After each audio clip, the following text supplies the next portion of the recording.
Hello my dear chartered accountants, I am Professor Jigar Joshi. Would like to welcome you once again people in our revision series. Today people, we are going to discuss chapter number 5 of EIS subject, that is core banking system. As the name itself suggests people, we are going to learn over here some banking related concepts, but that to people purely under the core environment. Now when I am talking about the core banking system, what do you mean by core people? We know very well people that core full form, the core stands for centralized, online, real-time environment. It means chartered, it's purely the banking system where we are managing completely centralized database management. That means all the branches, accessing the common database to provide the better services to their customer, because all the customers data, clients related data, employees related data will be stored in the people centralized database management. Agree chartered? Yes sir. Second, this entire service is chartered, it's available at just few clicks. That means the entire system is purely managed on an online basis, nothing called as paperwork, register entries and all. Third one chartered, every database is maintained on a real-time basis. That means what? Sir, immediate transaction will be posted in the respective accounts. And this entire environment people helps the customer to do banking with the any branch people. And that's the main and very important characteristics of core banking system, that you are not the customer of a branch, you are a customer of a bank. Now people, core we understood. Agree? Now core banking system, this entire chapter people is expected for minimum 8 to maximum 10 marks paper, and this is the general weightage we had seen people in the past papers also. Chapter is quite simple, few questions are there which can be expected for 8 marks, but maximum questions over here could be expected people for 4 marks and 6 marks respectively. I kindly request to all my dear chartered accountant to please give your 100% attention in today's revision session people, so that your entire chapter, or I would like to say the maximum important questions people, will be covered by today itself. I kindly request to all my dear chartered accountant one more time, the one same thing which I am saying in my each and every revision lectures people.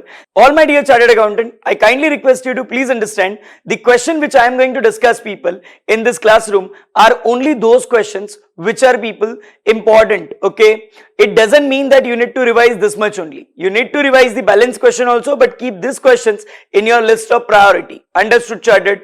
Yes sir. Let's continue our journey people.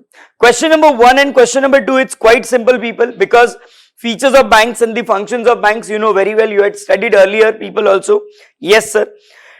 Chartered, will start directly with the question number 3, that is the characteristics of CBS.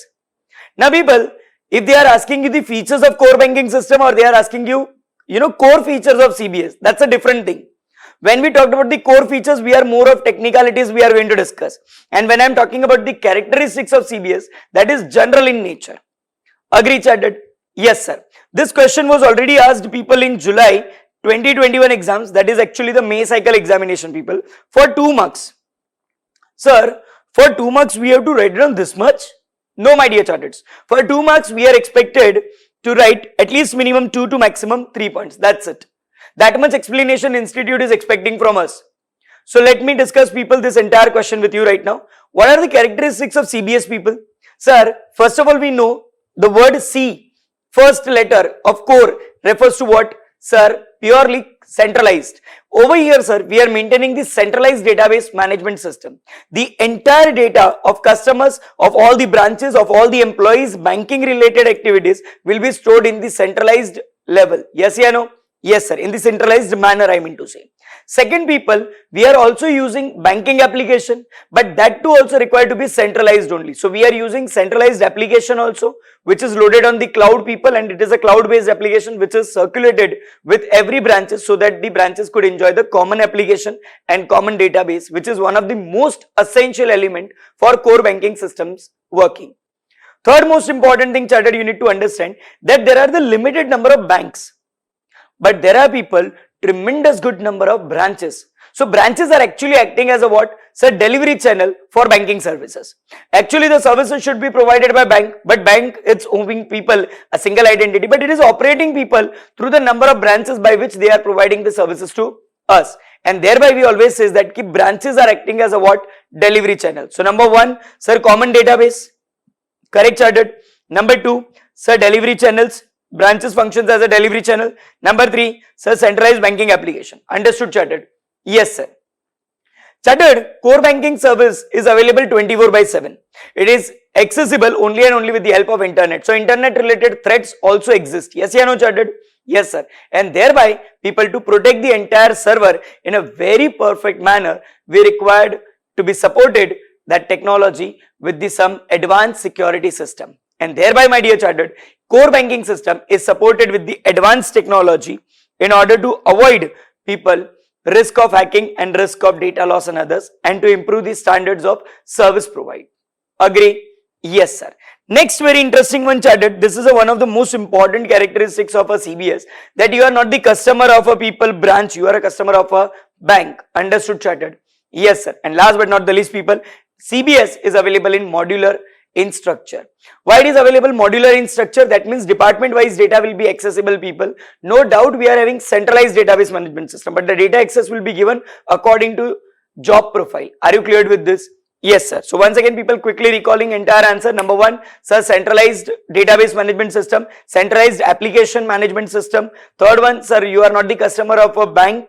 You are not the customer of a branch, you are the customer of a bank. Number 4, chartered, sir, it is modular in structure, it is supported with the advanced technology, sir, and branches are acting as a delivery channel. Understood, chartered? Yes, sir. So question number 3, it's done, people. Obviously, I will discuss the question number 4 also, because it is purely, people, inclusive list of a CBS softwares. These are the prominent software, people, which we are expecting that at least every chartered should know about it. So first one, it's a Finacle. Finacle was the software, people, which was developed by the Infosys company, and it is covering all the people modules of banking area. So when it is covering the entire banking area, people, definitely it will help you to provide complete services to your customer. Now every software, people, is designed in such a fashion that yes, their core function, that means providing the banking services activity, will remain the same. Yes, user interface and functionality might differ, people. Okay, because many times we are happy with what? Sir, we are very happy with our tele software. Many of them, people, are very happy with what? Sir, SAP. Understood, chartered? Yes, sir. Number 2, people, we are having, it's a FinOne. Now what is a FinOne software? It's all about, people. So first of all, let me tell you, people, it is purely web-based application. It means what? Sir, it is required to be loaded on the server. Agree, chartered? Yes, sir. So it's a web-based application, people, and it covers 4 major aspects, people. It covers the assets management, liabilities management, core financial accounting management, and customer service management. So people, first one, it's a Finacle software. Finacle was developed by Infosys, covering all the aspects of banking area. Number 2 software which we need to know about it, it's a FinOne. FinOne, it's nothing but it's purely web-based application, and it covers the 4 major areas of banking area. That is the people, assets, liabilities, core financial accounting, and customer services. The third most important, people, software type, or you can say that the name of the software is a Flexcube. Now Flexcube is a software, people, which is having the 4 important characteristics. First of all, it is comprehensive, that is covering each and every area of banking area. Number 2, sir, it's integrated, all departments are connected with one and another. Number 3, sir, it's interoperable, that is between the 2 different servers also we can easily operate this software. And last but not the least, sir, it is a modular once again, so it will provide purely role-based access control. According to the role, sir, data access will be granted, that is modular in structure. It is designed in such a fashion that only the respective department person can see the respective department's data. That's it. He does not or she does not have the access to the entire database. So number 1, people, sir, Finacle. Number 2, sir, obviously FinOne. Number 3, sir, Flexcube. Number 4, chartered, is a banks. Now always remember the spell of this software very clearly. Okay? Yes, sir. It's purely chartered customer centric software where they had given the priority to provide the services to the customer. Example, chartered tele software. Now tele has designed the software not for itself benefit. Yes or no? Yes, sir. Tele does not want any benefit out of it, but tele has prepared in order to provide the best services to customers. Like accountants and others, those who are using the tele software, they should feel that yes, it is providing me what exactly I am expecting. So it is a very important lesson, my dear chartered, that your product should be always a customer centric. It should create the worth and value for the customer, not for yourself. Because once the value will be created, or it is a value creation for the customers, automatically your software selling will be increased and you are going to earn good money. Understood, charted? Yes, sir. But it covers people 6 major aspects. Banks covers how many aspects? 6. Number 1, people, loans. Number 2, deposits. Number 3, people, your wealth management. Number 4, it's completely digital channels, that is M applications, UPI based applications, then internet banking services and all. Yes, sir. As well as charted risk and compliances factor, that is, we would like to fulfill all the government rules and regulations so that the penalty could be people 110% does not disturb us. Understood? Yes, sir. So number 1, Pinnacle. Number 2, Sir Fin1. Number 3, Sir Flexcube. Number 4, Sir Banks. Number 5th, my dear chartered, is a BankMate. Now BankMate, it's people a complete range of banking solution, a purely people software which provides everything at one just single click.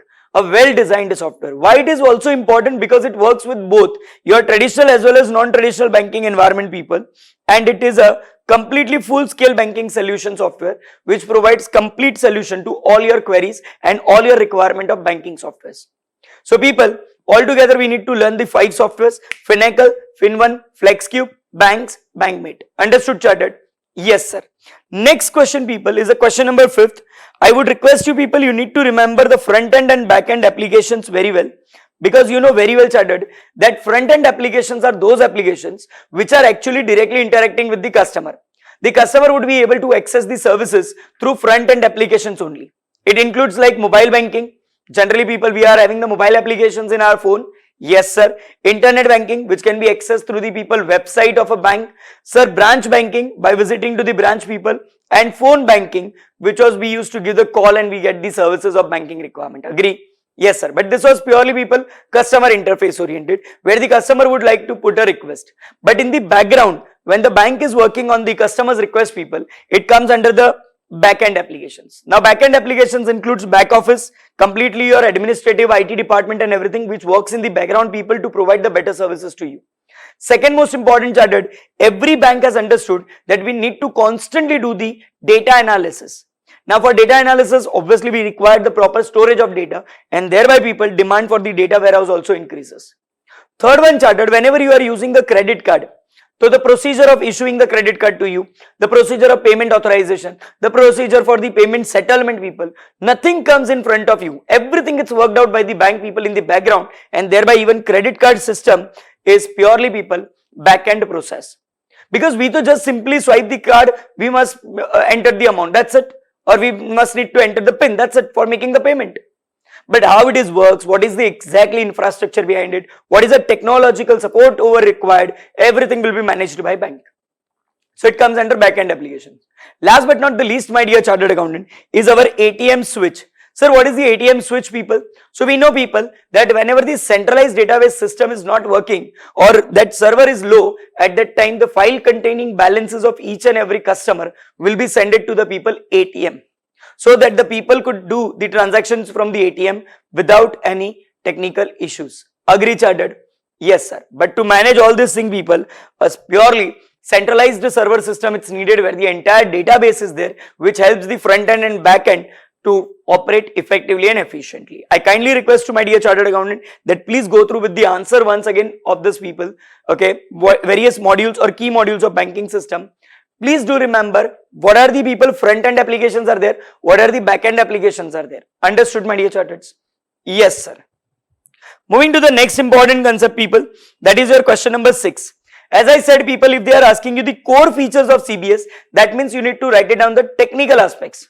So we know, people, in the beginning only I had explained you, it's an online real-time processing. All transactions are posted immediately. All database gets updated simultaneously, people. We are maintaining centralized database management system, that is one single database amongst entire number of branches.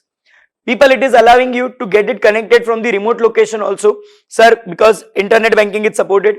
We can have the completely trust, people, because the centralized database management system. So whatever transaction we do with any of the branch or with any of the ATM, at the end, it will be updated in the central database system. So you can have the complete reliance on the transaction balancing system also. So my dear chartered accountant, the entire system is controlled by the system itself. So highly dependent system based controls are also there.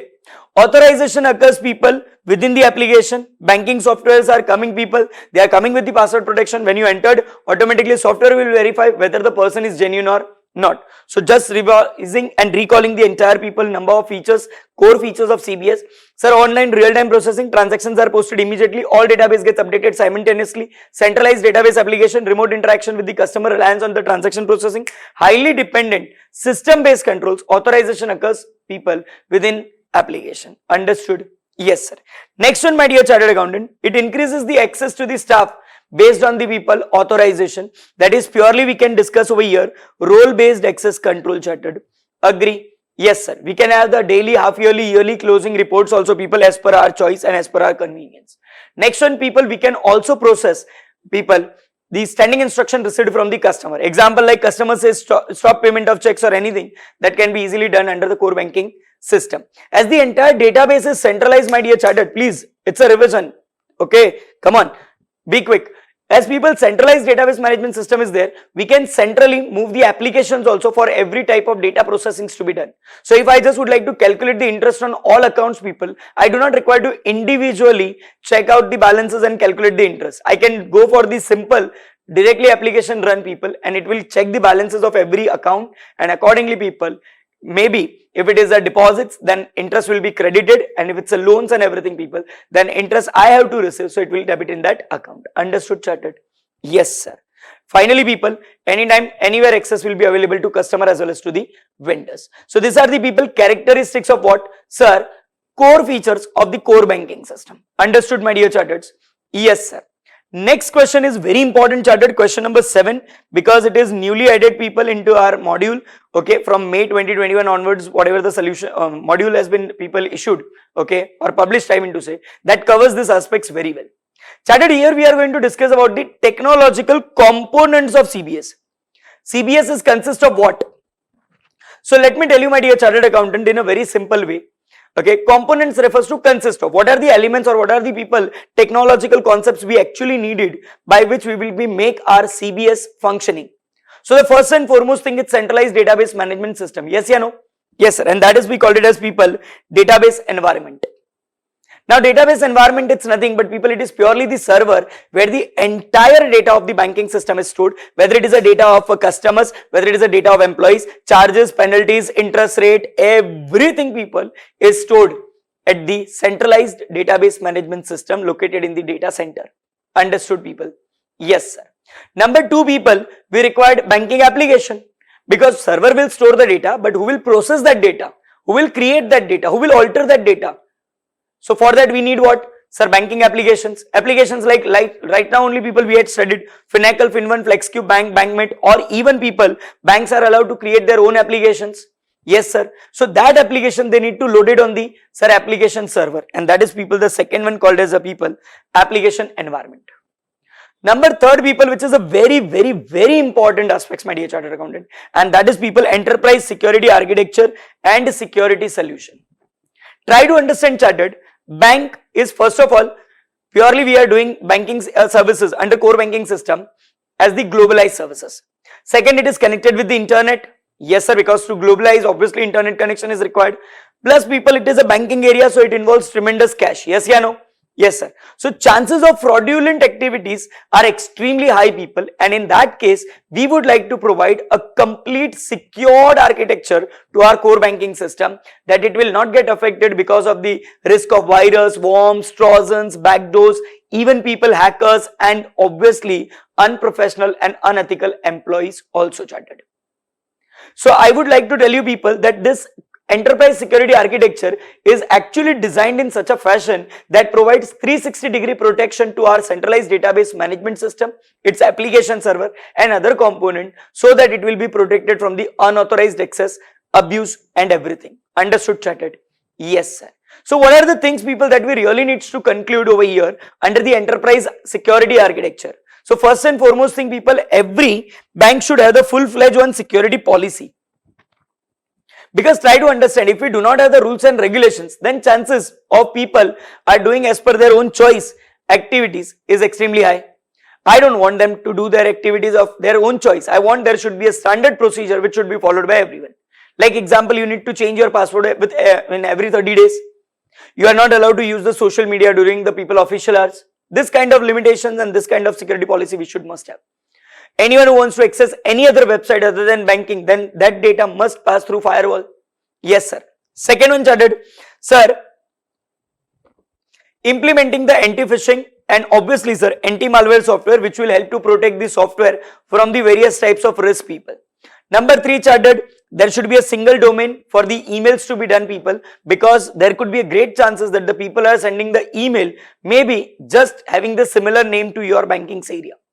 So in such scenario people, risk automatically increases. We should have the single domain, single server system from where all the emails will be sent so that its authentication can be easily judged people. Next one, regularly securities reviews must be done people. Regularly we need to check whether all the controls are working effectively or not, whether our antivirus and everything is up to date or not, whether the all softwares are having proper license keys or not. Next one charted, sir, password management and proper report mechanism is also highly demanded. Now in case of password management people, we should try our level best to tell to all our employees as well as the customer that they should select a very complex password people, which cannot be easily passed by word. Are you getting my point of view? Yes, sir. And chartered, your professor always gives you this people request that just like people, you never share your toothbrush with anyone, never share your password with anyone, even that person is close to you. Understood? Yes, sir. Effective change management people, that is a change of technology is always of high demand. Always try to use the updated technology people. If any kind of incident happens where there is a threat arises from the security towards the security, then immediate reactive action has to be taken. Understood, my dear chartered? This all things combinedly will help you to make your enterprise environment people strong from every types of people, risk coming from the different sectors. Next one chartered, we cannot expect the core banking system without internet. Yes or no chartered? Obviously people, because we are having the centralized database management system. Every branch need to access that database and it's all about just like a cloud computing. So we had already studied in chapter number 4, cloud computing, it's nothing but it's a method or a technology whereby the data can be accessed at any time, at anywhere by using internet. Understood, chartered? Yes, sir. So here people, internet would be one of the most important requirement. Management has to see that there should be appropriate and adequate speed of internet, that is adequate bandwidth must be available so that the data could be processed with people great efficiency. Understood, my dear chartered? Yes, sir. Last but not the least, the major important component over here people is the data center and disaster recovery center. Now when I am talking about the people disaster recovery center, it means refers to purely proper backup system. In case of people system failure, in case of the server failure, or in case of people any type of attack, virus, worms, trojans, backdoors, or of risk of hackers people, we would be still able to people continue to provide the banking services to our customers. Okay, this kind of risk does not affect the people functionality of the bank, and bank could be able to recover from such kind of disaster people on a very quick mode. That kind of infrastructure is also needed. That becomes one of the most important component of core banking system. So what are the components people? Sir, centralized database is needed, then obviously application is needed. For that people, security must be provided. Without internet we cannot connect, and lastly sir, security to overall along with the disaster recovery, it's of high demand. Am I very clear to all my dear charters? Yes, sir. The next important question people, this is not the important, but yes, I would still like to cover that what are the people inbuilt aspect, key aspect of a CBS environment. So obviously people, whenever we are designing the software, 4 criteria must be satisfied. Number 1, it should be always a customer centric chartered, where we can give the right offers to the right consumer at the right time. Second one, sir, it must be regulatory fulfilled requirement. That is all the rules, regulation, regulatory compliances must be done people, so that we can avoid the penalties and fines from the authorities. Third one, sir, it should provide resource optimization, that with the fewer resources we will be able to get maximum activities done. And last one, sir, it should give a proper information flow of data between the departments. Understood, chartered? So customer centric, regulatory compliances, obviously people, third one, resource optimization, and I stands for the information flow. Correct flow of data will enable to share the data on a real time basis in a more secured and perfect manner. Agree, chartered? Yes, sir. Next question, chartered, is very important question. That is the different types of servers we are using people under the CBS environment. We know people, what is the server? Sir, servers are nothing but they are the sophisticated computers with the tremendous storage and processing abilities. It means that whenever the client computer is sending the request for any data, that data access permission will be given by only server. So the client computers does not have the storage. They does not have even sometime applications also. For every resources they require to move to whom? To the server. And server will grant the permission people based on the authentication and based on the people rule based controls. I'm not saying role based control, I'm saying rule based control. Server will grant the permission. So server is a sophisticated machine people or computer that accepts the request from the different machines called as client. The requests are processed by the servers and sent back to the client. Understood, chatted? Yes, sir. Sir, in CBS, how many types of different servers do we have? So let me discuss people different types of servers over here. Okay, chatted. Number one, people, the very important one is application server. Now people, what do you mean by the application server? Sir, application server is purely the place, I mean to say, okay, in digital platform where our application is uploaded. Banking application will be uploaded, people, and every branch has to access this application, people, in order to provide the services to the customer. So we want that, people, this application should be all time up to date and it should be completely, people, bugs free. Understood, people? Yes, sir. Second most important area is that, people, whenever any customer, okay, is initiating any banking transaction, then obviously he will visit to the branch. Yes, sir. Then definitely if he is visiting to the branch, then branch has to first access, branch officer has to first access which server? Sir, application server. And from application server, people, data will be sent to the database server. Understood, chatted? So in order to people access the database, application server would be one of the most important requirements. So you do transaction anywhere, with any branch or with any ATM, at the end, people, your centralized database server must get up to date with the information. Understood, chatted? Yes, sir. Number two, people, is our centralized database management system or database server. Now, chatted, the name itself suggests database server. It is the, people, most important server amongst all others. The reason being very simple, it stores, people, data, which is one of the most important asset for the organization. It stores data of everything, people. Every customer's data, branch related data, employees related data, bank charges, penalties, interest rate, many compliances and everything is stored in the centralized database management system only. Direct access to people database server is not at all permitted. Only 3 servers. Listen to me very carefully. It's a revision lecture, people. I hope your vision is cleared and now we are doing the revision. So please revise with me. Okay. Yes, sir. Only 3 servers, people, can access the data from this centralized database system. Sir, 3 servers? Yes, chatted. The number one is obviously our application server. Sir, that too you had already explained. Number 2, people, is our ATM channel server. Okay, sir. And third one, my dear student, is internet banking application server. These are the 3 servers, people, which can access the data from the database server. No other person can have the access to this database server. This database server is managed by, people, the person who is known as a DBA, database administrator, and his every activity must be logged properly, chatted. This is something extra knowledge I am sharing with you so that if MCQs come, you will be able to know that exactly what is the scenario. Understood, chatted? Yes, sir. Number 3, people, whenever any customer applies for the ATM facility and bank grants the ATM facility, so his record will be updated on the ATM channel server. It contains the details of all ATM card holder. Understood, chatted? Yes, sir. And try to understand one of the most important thing, that our ATM channel server, chatted, and our database server are, people, managing the entire data on a real-time basis. So if at any time our central database system is not working, suppose, okay, or it's low at the end of the day, because tremendous data is required to be processed, so our database server is working slow, people, because of technical chunks.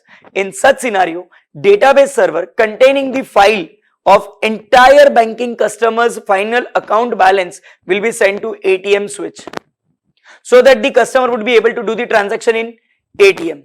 Understood, people? Yes, sir. Whatever the transaction you do, people, in the ATM, okay, it will be stored into the ATM switch, and later on one positive balance file PBF will be prepared, which will be sent to the database server once the database server become accessible. So that database server will again get up to date. Understood, chatted? Yes, sir. Example I want to give you, suppose you are sending the message to your brother, okay, that people purely text message, or you can say that the WhatsApp message. You had already sent, but his phone is switched off. So that database will be hold, people. Agree? Yes. And once his phone will accessible, automatically your people message will be received by them. So same way, suppose the bank's database server is right now not working. So whatever the transaction the customer is doing, people in ATM will be stored into ATM switch. And later on, one positive balance file will be prepared, which will be shared with the database server, so that all the database gets up to date once again. Understood, chartered? Yes, sir. Next very important one, chartered. Always remember that ATM server does not store PIN of the customer. Understood? Yes, sir. There is no storage of PIN, people, in ATM channel server. Agree? Yes, sir. Moving to the next one, people, is our internet banking channel server, IBCS. Now, people, just like the ATM channel server stores the details of what all ATM card holder, IBCS stores the details of all internet banking users. Internet banking users. It stores the data like chartered user ID and chartered password. Agree? Yes, sir. Now, my dear chartered, IBCS is storing this data with the help of people internet banking database server. Internet banking database server, IDBS. Agree? Yes, sir. The main job is only just storage of user ID and password. Also, it stores people branch name of the customer. Agree, chartered?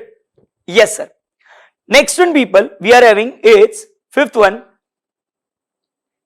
called as people internet banking application server.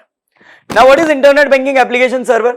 Sir, it is purely the server where the banking applications are there. Agree, chartered? Yes, sir. The main job of IBS is to people do authentication. Now, when I am saying authentication, it means what? Sir, verifying whether the customer is genuine or not.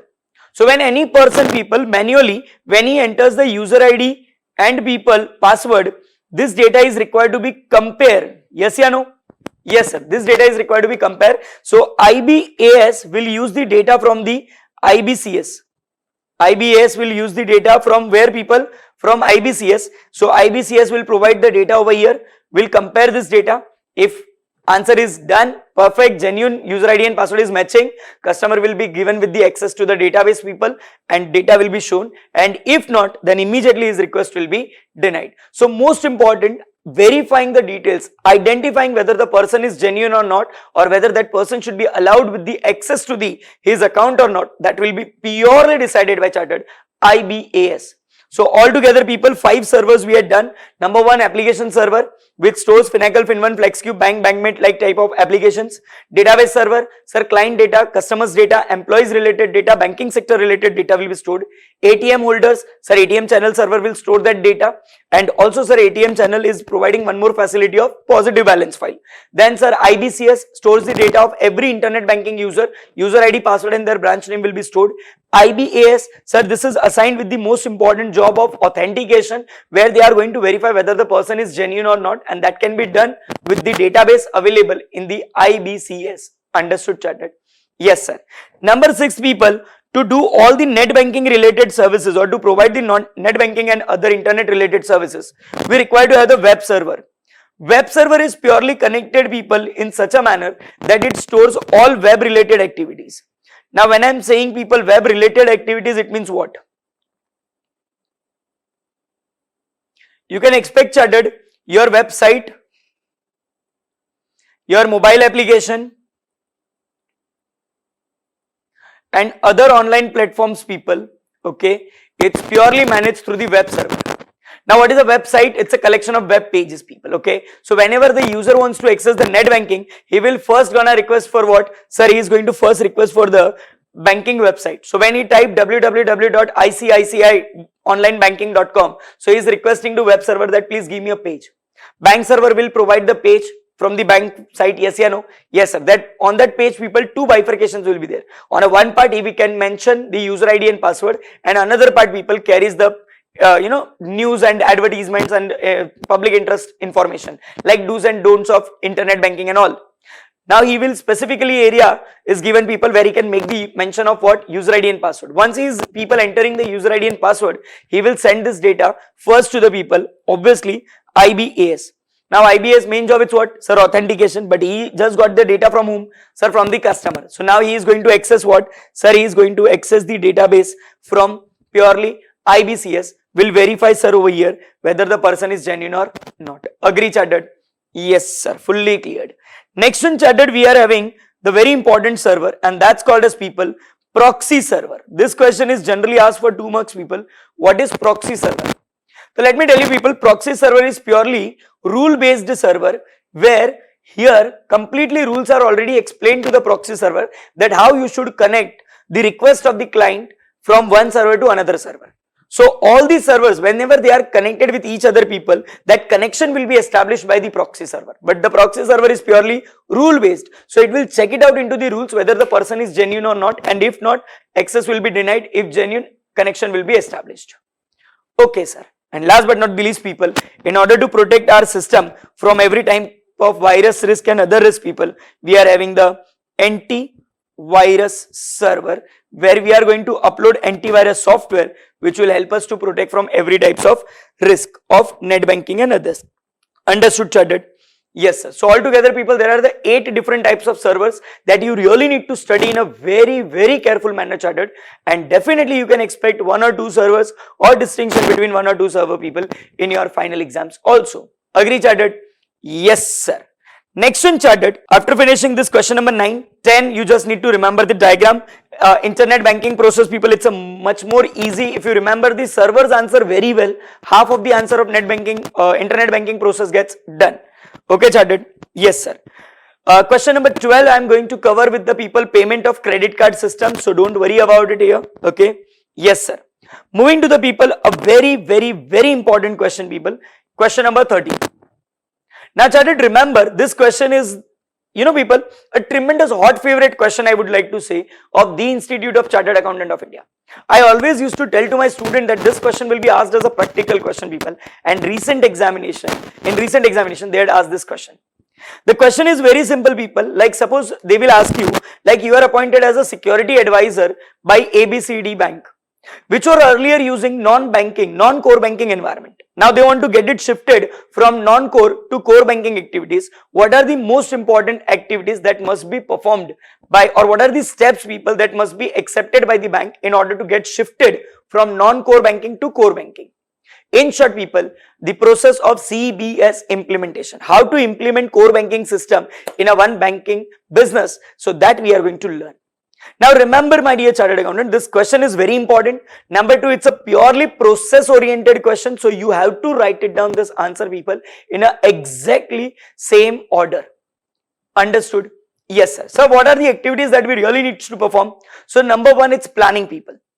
A strong planning is needed people before we implement the CBS or before we expect the CBS environment people, that what kind of problem we are facing, what are the main business objective that we want to achieve through the implementation of core banking system, because core banking system is very expensive chartered. So first of all you need to determine your objective and then only we should go for it. So your strategic objective must be designed people very carefully before we are thinking or before we are planning people for the core banking system. Once our strategic objectives are determined, then definitely we can plan for the core banking system. Number 2 people, as I already said, tremendous cost is involved. Not only people, the cost of acquisition of technology, but the maintenance of technology is also there. And thereby permission from the board of director would be one of the most important requirement chartered under the core banking system. So second most important thing is to taking the permission or the approval chartered from the our board of directors, that yes, they must be fully convinced that yes, what we are expecting, the cost involved in it, technicalities involved in it, everything first they need to understood, and once they give the permission, then only we can go ahead. So number 1 chartered, sir, obviously planning. Number 2, sir, approval. Number 3, my dear chartered, today we are completely dependent on the vendors. Yes or no? Yes sir, because maximum services people we are taking from the vendors only. Like in order to implement the core banking system, you require internet connection. Yes sir, you require router, hubs, computers, systems, data storage devices and others. Yes sir, and for all these things people, we need to select the most reliable vendors. Why chartered? Because there are the thousands of vendors are there. But if they are not managing and if they are not maintaining, I mean to say chartered, proper security standards, then definitely our data definition will be compromised. And if you don't want to get your data definition to be compromised, people, you don't want that your system should be compromised, then in such scenario, it is highly requested that we should select the best vendor. So number one, sir, planning it's done. Number two, sir, we took the approval from the board of directors. Number three, sir, a proper selection of vendor is already done. Number four, chartered, in order to have the banking softwares, we are having two options, either design and develop or you can get it procured. So first one, earlier the bank used to develop their software with following SDLC procedure. That is chapter number 3, people, system development life cycle. We can follow this procedure and we can get the things done. Yes or no, chartered? Yes, sir. But today, people, maximum banks purely depend upon what? Sir, ready to procure. Finacle, Fin1, Flexcube, banks, bankmate kind of softwares are already available in the market. According to our choice, according to our need, according to adjusting to our business criteria, the best software should be selected, people. So instead of designing and developing, sir, we would try to prefer to go for the procurement, that is purchasing ready-made softwares available or getting license done for our ready-made softwares available. Agree, chartered? Yes, sir. Next one, people, once this is done, obviously the next important concept is the testing. Chartered, before we implement the CBS, obviously we need to thoroughly check the system. And exactly what I want to say, from non-core banking you are coming to core banking. So obviously your traditional database system management was already there. Your earlier database is already there. So we want smoothly that data from the old system must get people transferred to our new system so that again re-entry of data could be avoided, people. That is one of the most important thing, that is, people, this procurement stage is done very importantly to check the suitability of data migration from our old system to new system. If it is possible in a very easy manner, then definitely we should accept that software. So number one, sir, obviously strong level of planning it's needed, approval from the board of directors is needed, we need to select the best vendors, we need to make sure that either we are designing or developing or we are procuring the banking application.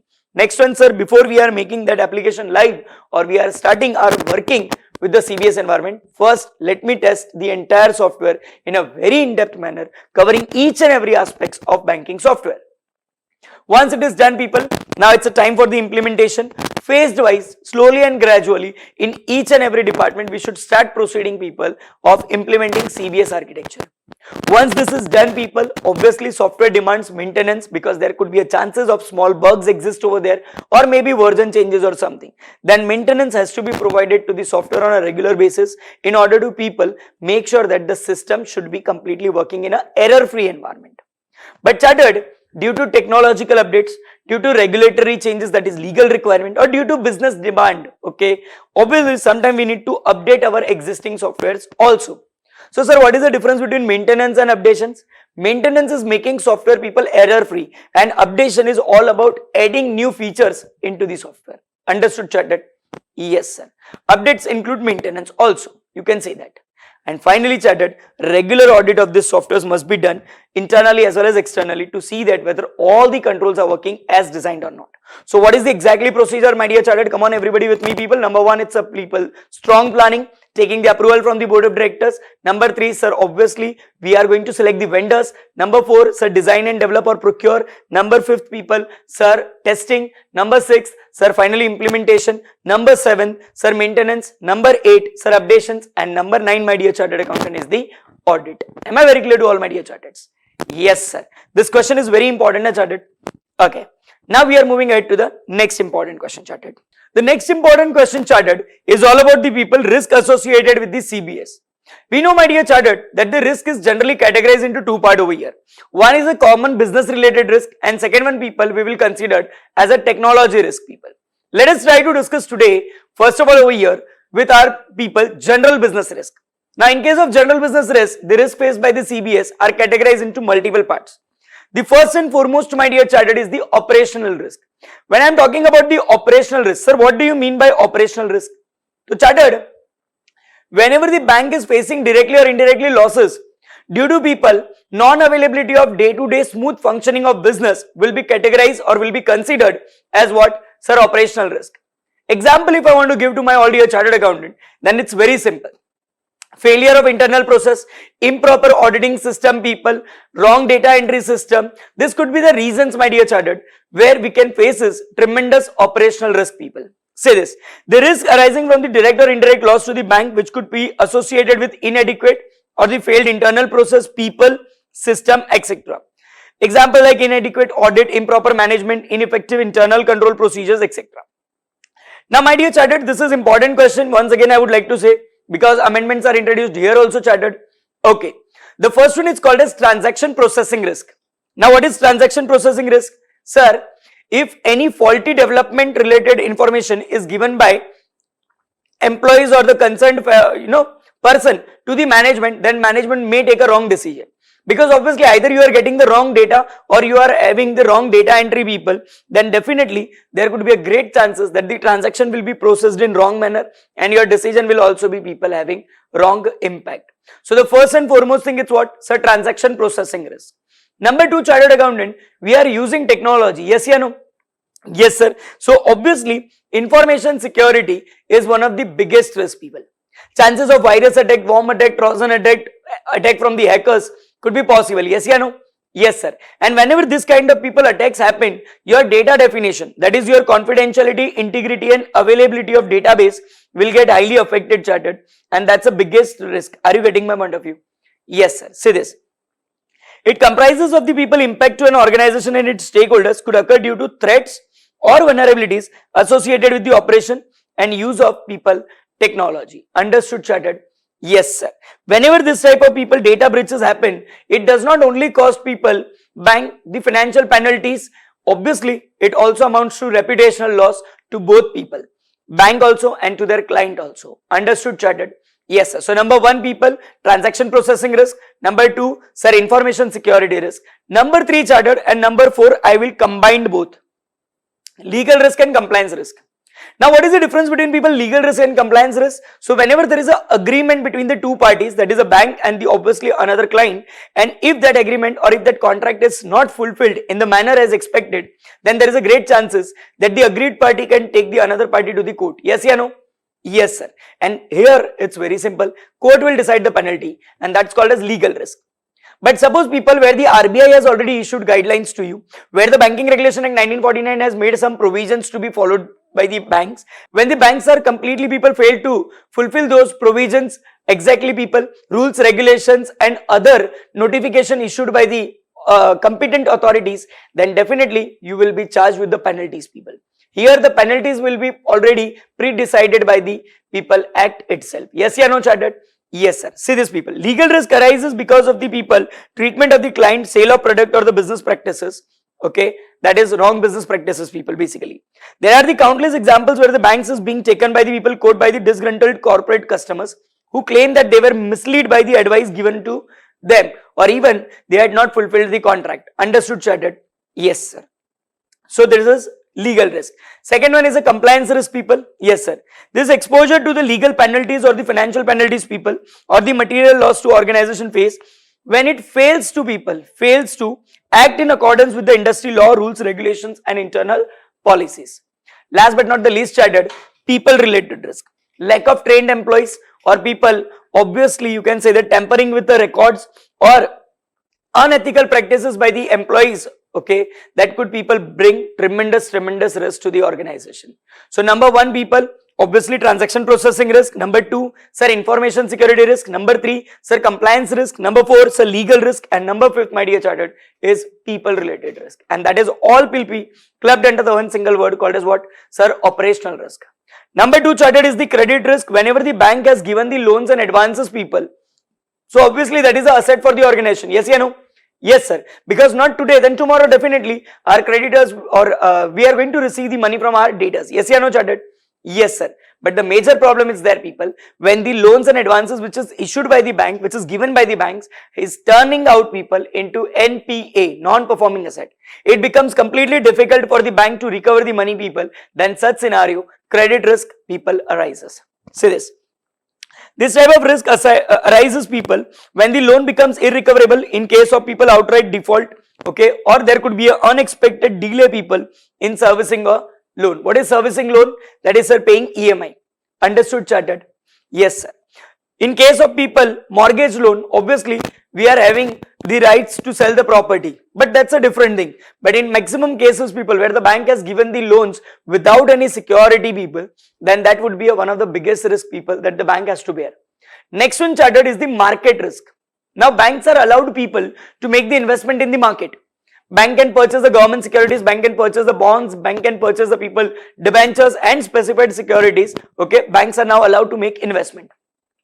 Whenever the bank is making investment, people, okay, in all those assets whose price will be decided by the people market conditions and the market scenario, and if the price fall down, okay, you know, people, beyond to our investment value, then definitely, people, that will be an alarm point for the market related risk. People, suppose if the bank is investing in foreign country, foreign exchange rate changes, then again there is a risk. Interest rate changes, sir, again there is a risk. See this, people. Market risk refers to the risk of loss in the banking trading book, people, due to change in the equity price, interest rate, credit spread, foreign exchange rates, commodity price and other indicators whose values are set in a public market. And my dear chartered accountants, to manage the risk, bank must deploy the people certain mathematical and statistician techniques, people, so that the risk could be, people, minimized. Agree, chartered? Yes, sir. Next one, people, the risk is a strategic risk. When the bank's people are completely unable to achieve its people vision, mission because of any other thing or any other reason, people, then that will be considered as what? Such strategic risk. Example, the bank has planned to, people, set up the 12 more branches in the coming year, but if the bank unable to do it, people, then definitely that will be regarded as what? So, a strategic risk. So, strategic risk, sometimes referred as business risk, and can be defined as a risk arising, okay, that is, people, you know, declines in earning, or people, we are not able to do the business activities as expected. Agree, chartered? Yes, sir. Sir, again there is a compliance risk. Do we need to study? No, chartered. So, here, people, we had covered all the types of business related risk, people. Number one, sir, operational risk. Yes, sir, which includes the 5 major parts, people: transaction processing risk, information security risk, compliance risk, legal risk and people related risk. Second one, people, it's a credit risk, that is obviously loans and loans becomes irrecoverable. Whatever the loans and advances we had given, that becomes irrecoverable. Market risk, people, whatever the investment we had already made into the market, now the market value is declining to a great level, people. Again, it's a risk. And strategic risk, when the banks are unable to achieve its strategic vision, mission, goals, objective, people, then strategic risk arises. Understood, chartered? Yes, sir. Next one, chartered. The next important question, people, is our question number 15. What are the common IT risk, people? Now, it is very, very, very important question, chartered. Common IT risk. Obviously, business related risk we had studied. Now we know that the entire core banking system is working based on what? Sir, it is purely working on the base of technology, sir. We required a good amount of technology to be there. Centralized database management system, application server, obviously, chartered, we had studied. And all these people, IT related resources are required to be kept in a complete secured environment, chartered. So what are the people common IT risk are there, and what are the controls do we really need to apply, people? Let's see in this answer. The first and foremost thing, chartered, you need to decide the ownership of data. Nowadays, people, maximum banks are having their data with the people cloud service provider. Yes or no? Yes, sir. In that case, people, we need to decide very carefully that who will have the ownership of that data. No doubt the data is with people cloud service provider. In his place we are storing the data, but that data is of my ownership. That bank has to make it very clear. Number two, chartered, we should have the strong authentication procedure that the person will be allowed with the access to the database only once he is authenticated, once he is verified whether the person is genuine or not. This can be done, or this can be achieved by asking the user to enter the PIN, password, user ID and biometrics, or any other method by which we will first justify whether the person is allowed or not. So number one, ownership of data. Number two, sir, authentication procedures. Understood, chartered? Yes, sir. Number three, people, authorization. Now when I am talking about the authorization, what it exactly means? Sir, authorization refers to very simple thing. What kind of access we would like to give it to our customer? If the person is genuine, if the person is okay, he is allowed with the access. But what kind of access we should give? Should I give complete access? Should I give only limited access? That I need to decide it very carefully, people, because if we allow the entire data access to all the people, then data leakage, data damage could be a great possibility, chartered. So bank has to set the IT criteria or IT risk. Considering the IT risk, they need to apply the best IT controls. But risk considered with the first one, deciding the ownership of data. Number two, strong authentication procedure is required. Strong authorization process is also needed. Next one, chartered, several software interface across the diverse network. Chartered, whenever I am talking about the people CBS environment, just try to understand when we are operating one normal computers, we are having at most people in the background, minimum 60 to 65 or 70 to 75 applications working. Now in the background, when the 70 different small softwares are working, thereby people, our computer become operational, then in such scenario, just imagine people, how many softwares do we really need in order to manage our entire core banking system in a perfect manner. We had already studied people 8 types different servers, okay, and they are just the part, okay, they are not complete. There are many servers people which are working in the background to provide the better customer experience and to keep the data in a safe and secured manner. So several software may interface across the diverse network. They are sharing the data with one another, and failure of one single software, okay, inability to process the data of a one single software would people completely destroy the function of CBS. The entire processing activity will be stopped. See this started. A data center can have as many as like 75 to 100 different interface and the application software people, okay. Here it is clearly written over there, okay. Including electrical switching, uninterrupted power supply, background generators, etc. So on, it's required people. Any lapse of this people may lead to real-time data loss. Next one, chartered, we should have the response time system. Response time refers to what? Sir, if the response time it's not maintained, then activity may goes to the infinite loop. Many time on the, many websites, when you're clicking on the enter and something you want to open, it's showing loading continuously for 10 minutes, 15 minutes also people. But if you refer the banking website, suppose if you are making a payment, okay, I am making the payment to obviously chartered accountant Bhavik sir, then in such scenario, the payment has to be initiated within the defined time limit. If the payment is not deducted from my account, not got credited people in Mr. Chartered Accountant Bhavik sir's account, then definitely system will show me the message that transaction failed, please initiate with the new transaction.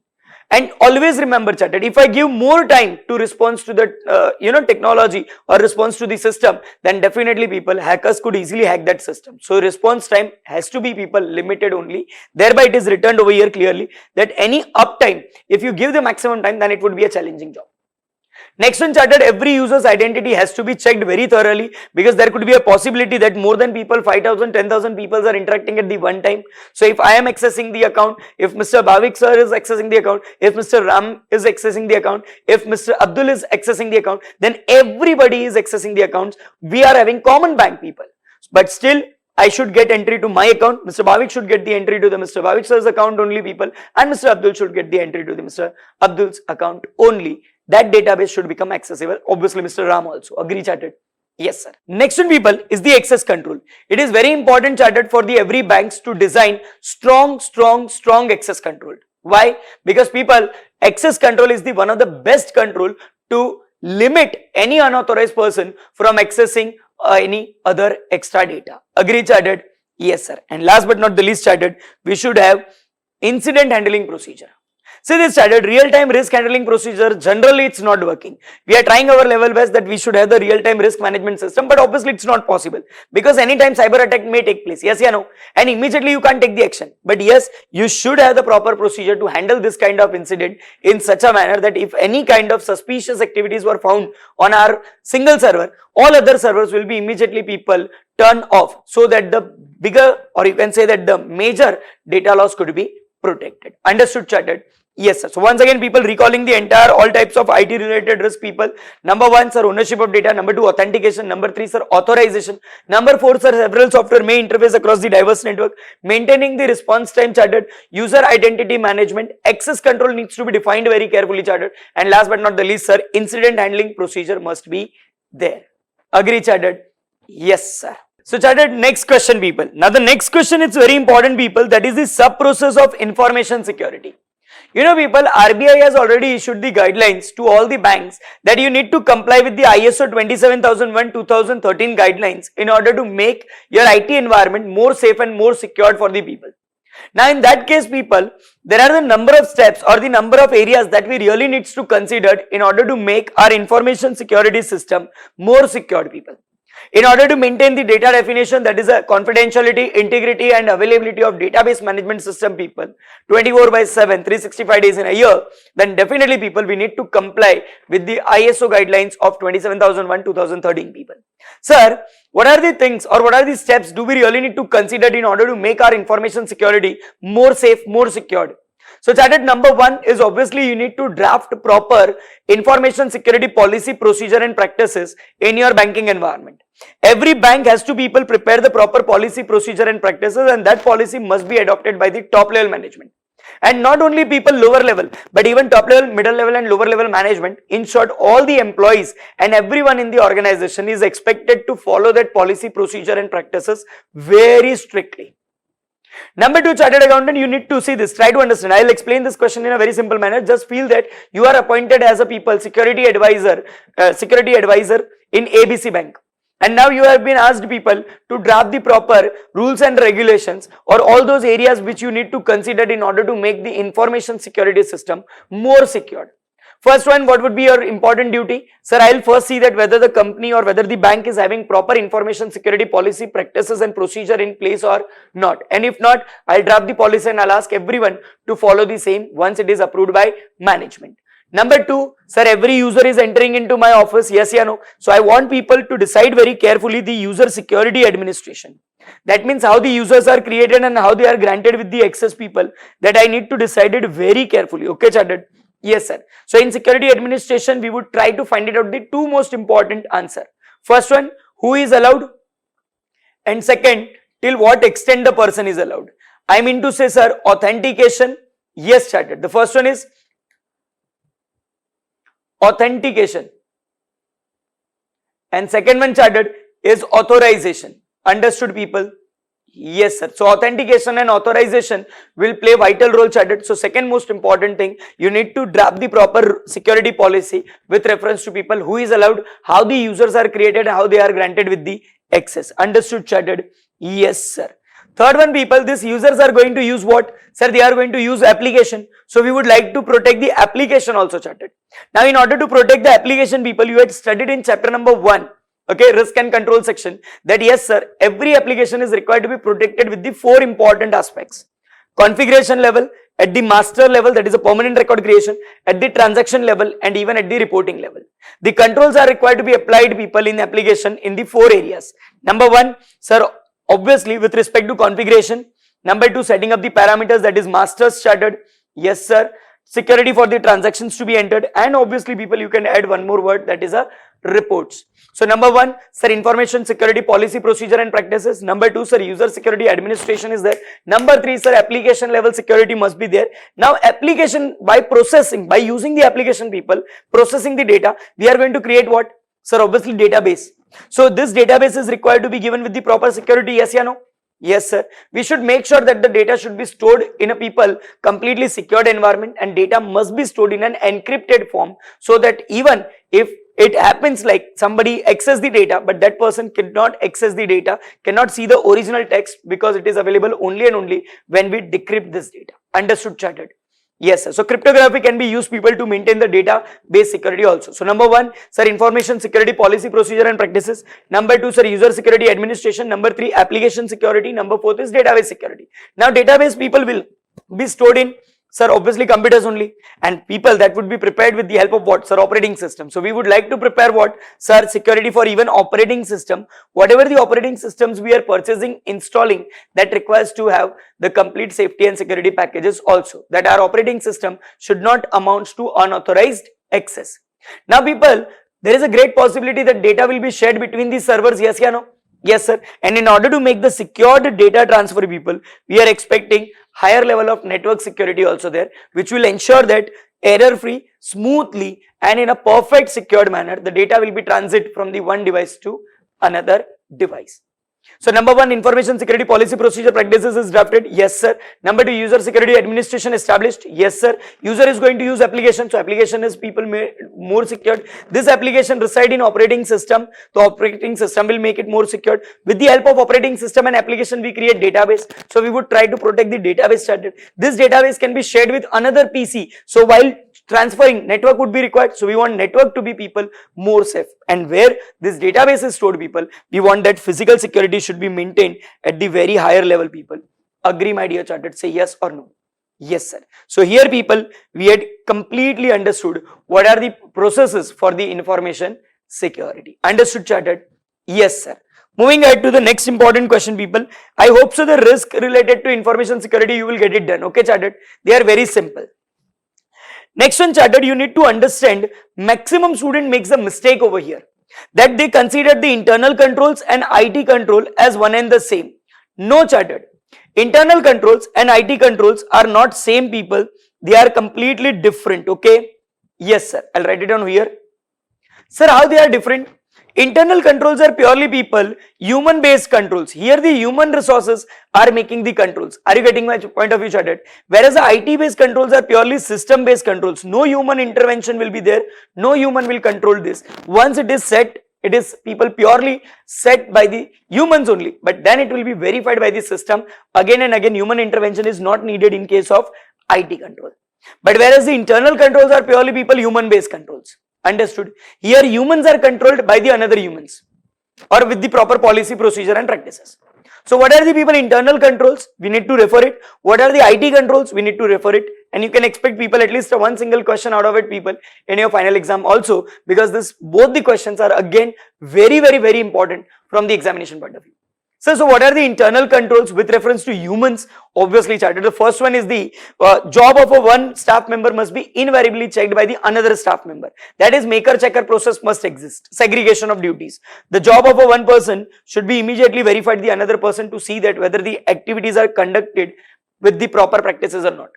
Number two, sir, there should be a proper job rotation so that the one person does not people get fixed into the one area and could start people finding out the loopholes into that system. So job rotation must exist.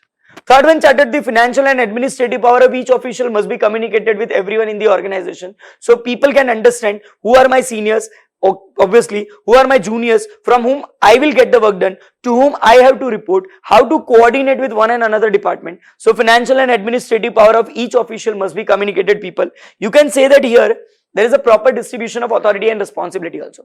So number one, sir, 100% maker checker process, that is the work of a one staff member must be invariably supervised by the another staff member. Number two, sir, system of job rotation. Number three, sir, financial and administrative power of each official must be communicated to everyone in the office. Number four, chartered, all books are required to be periodically balanced. Sir, what it exactly means? A very simple thing chartered. All books are required to be periodically balanced refers to regularly or half yearly, yearly, monthly closing has to be done to see that whether the debit amount matches with the credit amount or not. In case of any mismatch people, immediately it should be brought into the notice of management. The next very important concept is what? Sir, all the details of loss security forms must be informed to senior officials. If any document is missing people, which is a very important, then immediately you bring it to the notice of senior so that the appropriate actions can be taken. And last but not the least, my dear chartered accountant, all fraud prone items where easily fraudulent activities can be conducted people, like negotiable instrument, currencies and many other detailed forms and everything are there, that has to be people kept in the custody of at least two officials. That will make the things more safe and more secure. So human related controls, that is the internal controls people we had studied. Once again I am quickly recalling, the staff job of a one staff member must be invariably supervised by the another staff member. Job rotation must exist people. Number three, all books are required to be periodically balanced. Financial and administrative power of each official must be communicated to everyone in the organization. Next one chartered, details of loss security forms must be informed to the senior official so that the immediate actions can be taken. And sir, in case of fraud prone items, the custody of such items must be kept into custody of at least two officials. Understood chartered? Yes sir. The next important question is people, examples of IT controls. Now when it comes to IT control, try to understand my dear chartered accountant. Here we are discussing purely system based control. So here entire thing is controlled by sir system itself. Are you getting my point of view? Yes sir. And most importantly chartered, this system based controls are required to be set only once. Then system will automatically process these controls. Like number one, system maintains the records of all logs in and all logs out. So when any person tries to enter into the system, okay, with the proper user ID and password, so from that the person stays over there and finally he leaves. Till that time entire activities will be get logged, that recorded people. So records of all logs in and all logs out, you can easily get it people with the help of proper IT controls. Number 2 people, if any transaction is required to be posted in any inoperative account, that is a dormant account, then obviously supervisory password is needed, because if the account were not operational for a given period of time, then it will be automatically turn out to be inoperative account. Then it demand the special attention of the user with the people's senior level password, then only accounts will be opened and transactions will be allowed. So number 1, records of all logs in, all logs out. Number 2, transactions cannot be posted in dormant or the inoperative account without supervisory level password charted. Number 3, if you want to withdraw any amount people, okay, from the ATM or obviously people system based only, then obviously that withdrawal capacity will be decided by the system. There is no human controls are there, but the machine automatically declines the transaction people if you had already crossed your withdrawal limits. So withdrawal must be within the withdrawing capacity is also one type of what charted? Sir, IT control, because no humans are there in ATM, sir, obviously yes or no? Yes sir. So number 1, sir, maintaining the records of all logs in, all logs out. Transactions cannot be posted in dormant account without supervisory level password people. Obviously the third most important thing, it's like, if you know, withdrawal must be within the withdrawing capacity. The fourth very important charted is the role based access control. Access to the user should be given on a need to know or need to do basis people. We should not give over access to anyone. Agree charted? Yes sir. Very important one sir, there should be a limitation of connection timeout, that this system should be made available only during the banking hours and only during the banking days. Example charted, share market. On stock exchanges, no one can purchase the securities before morning people 9:30 time. Yes or no? Yes sir. And one cannot sell the securities after 3:30 because system of data dealing is available only during the stipulated time and only on the working days charted. And that control is one of the most essential control people in order to stop unauthorized data entries. Last but not the least charted, obviously there should be user timeout, that is also called as terminal timeout. If the user is inactive, once he has done the login but he is inactive for a time, then system will automatically log out people, that user, for the security reason, so that any unauthorized person cannot gain the access. So what are the people IT controls are there? Number 1, sir, records of all logs in, all logs out. Number 2, sir, transactions cannot be posted in dormant account without supervisory level password. Number 3, my dear chartered accountant, there should be withdrawal must be within the withdrawing capacity. Role based access control must be expected over there to be followed. System of people terminal timeout and system of connection timeout, I mean to say, should always exist. Understood chartered? Along with that people, user timeout should be there, that if user remains inactive for an extended time period, then obviously for the security reason he will be logged out from the security, and if he wants to people regain the access, then he need to re-enter his login credentials. Understood my dear chartered? Yes sir. Chartered, question number 20 I am not going to discuss because this is already we had discussed in chapter number 1, that is configuration masters and transactions, okay? Yes sir. But yes, I would like to discuss the question number 21 as the important question, risk and control associated with the application software. Chartered, in case of application we know very well, Finacle, Fin1, Flexcube, banks, Bankmate are the applications. Yes or no chartered? Yes sir. And people over there in application, what kind of risk do we really possess? Number 1 people, inappropriate or inaccurately interest computed people, that will leads to inaccurate recording of income as well as expenditure, because for the bank people interest is the most important component. Yes or no chartered? Yes sir. And in case people, if the interest rate is people swiped between the, say for example, saving account and loan account, then whatever the interest we need to charge on the loan account, we are paying in saving account, and whatever the interest we are ready to pay to the saving account people, now we are charging on loan account, then definitely people, bank will become the bankrupt soon. Yes or no? Yes sir. So sir, that is possible only when manual interest calculation is done. But if the system is automatically calculating the interest, sir, interest is accurately calculated, properly round off people and appropriate entries are generated, then the chances of wrong data entry could be reduced to a great extent. Interest will be computed automatically. That is control. So number 1 sir, interest may be inaccurately calculated, that's a risk, and if it is people computed in a perfect way, and that is automatically, that will be our control side. Number 2 chartered, inappropriate reversal of charges will result into loss of revenue. Suppose chartered, bank has charged me 400 rupees penalty for any XYZ reason, okay? And when I had already filed with the bank, bank says, sorry, it's our mistake, we should not charge the penalty to you. I said, please revert.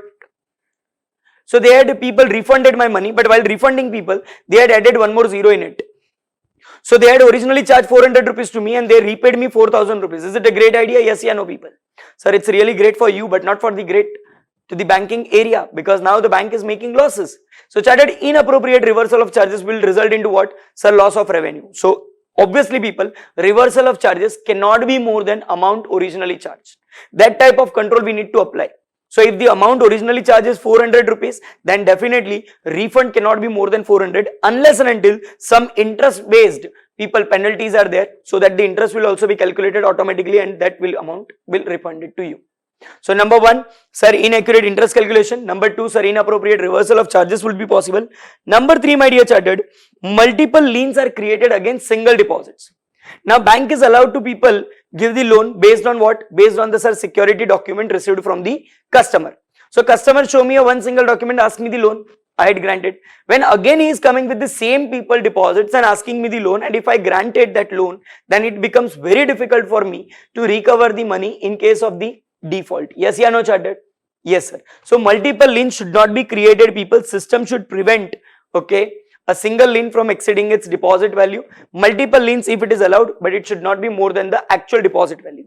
So if deposits with me it's 1 crore rupees, he had already taken the loan of people 30 lakhs, balance for 70 lakhs, I can allow the loan, okay, but not beyond to the capacity of 1 crore, because then it would be difficult for me to identify that how I would be able to recover my money in case if the person defaults. Next one, chartered, inaccurate people classification of NPA will again result into financial statement mismatch. Yes or no? Yes, sir. We won't be able to provide to government people accurate data. Suppose people in your software, NPA is classified are those people, those who had not paid their EMIs for the last 6 months. But government says that I want NPA, those who are classified as in the category like who has not paid their EMI for last 3 months. But in that case, people, your reports will be wrong. Yes or no? Yes, sir, because you are calculating NPA as per 6 months and government needs as per 3 months. So proper configuration and customization must be available in the application, people, so that correct calculation for the NPA will be performed and it will be given. Agree, chartered? Yes, sir. So number 1, people, interest may be inaccurately calculated and recorded. Number 2, sir, inappropriate reversal of charges will result into loss of revenue. Number 3, sir, multiple liens can be created against the single deposits. Number 4, chartered, incorrect classification and provisioning of NPS. And number 5, people, failure to levy appropriate charges will result into loss of revenue. And inappropriate people levy of charges will result into customer dispute, where the bank has to charge me some penalty, people, but bank has not charged. So that is a loss of revenue to the bank. And people, bank should not charge to me because it was not my mistake, but bank has charged some charges to me, some penalties to me. Then that will lead to customer disputes. Yes or no, people? Yes, sir. To control this, my dear chartered accountant, in application, let this people charges should be calculated automatically. Penalties and everything should be decided by the system automatically, people, and charges should be kept within the limit, people, as specified by the RBI. So that will, people, definitely help us to protect our all application related risk. Once again, people, I would like to repeat the risk once in a very quick form. Number 1, sir, interest may be inaccurately computed and recorded, which result into inappropriate recording of income and expenses. Number 2, sir, inappropriate reversal of charges will result into loss of revenue. Number 3, sir, multiple liens are created against the single deposit, which makes the things difficult, people, in order to recover the money in event of the person defaults, sir, or outright defaults, you can say that. Next one, sir, inappropriate classification of NPA will result into misstatement of people or financial records. And finally, sir, failure to levy the appropriate charges will result into loss of revenue to the bank, and inappropriate levy of charges will result into people customer disputes. So these are the points that we really need to consider, people, while conducting or while understanding application related risk, and accordingly, people, appropriate controls must be applied. Agree, chartered? Yes, sir. So my dear chartered accountant, the next important concept which we are going to revise, people, is all about the people, obviously, current account, saving account facility. But let me tell you, people, the procedure for current account, saving account, as well as chartered credit card issuance procedure, okay? Yes, sir.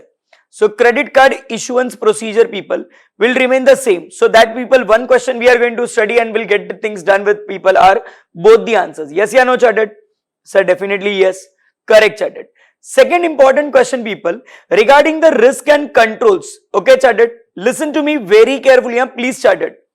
Under risk and control, people, risk and control for chartered current account, saving account, risk and control for my dear chartered accountant, obviously our credit card, and chartered risk and controlled for our loans and advances, okay, procedure will remain the utmost same, because 4 points are common in entire this 3 questions. So sir, we are going to study only one single question. Yes, chartered, we are going to study only one single question and we'll get the 3 questions done.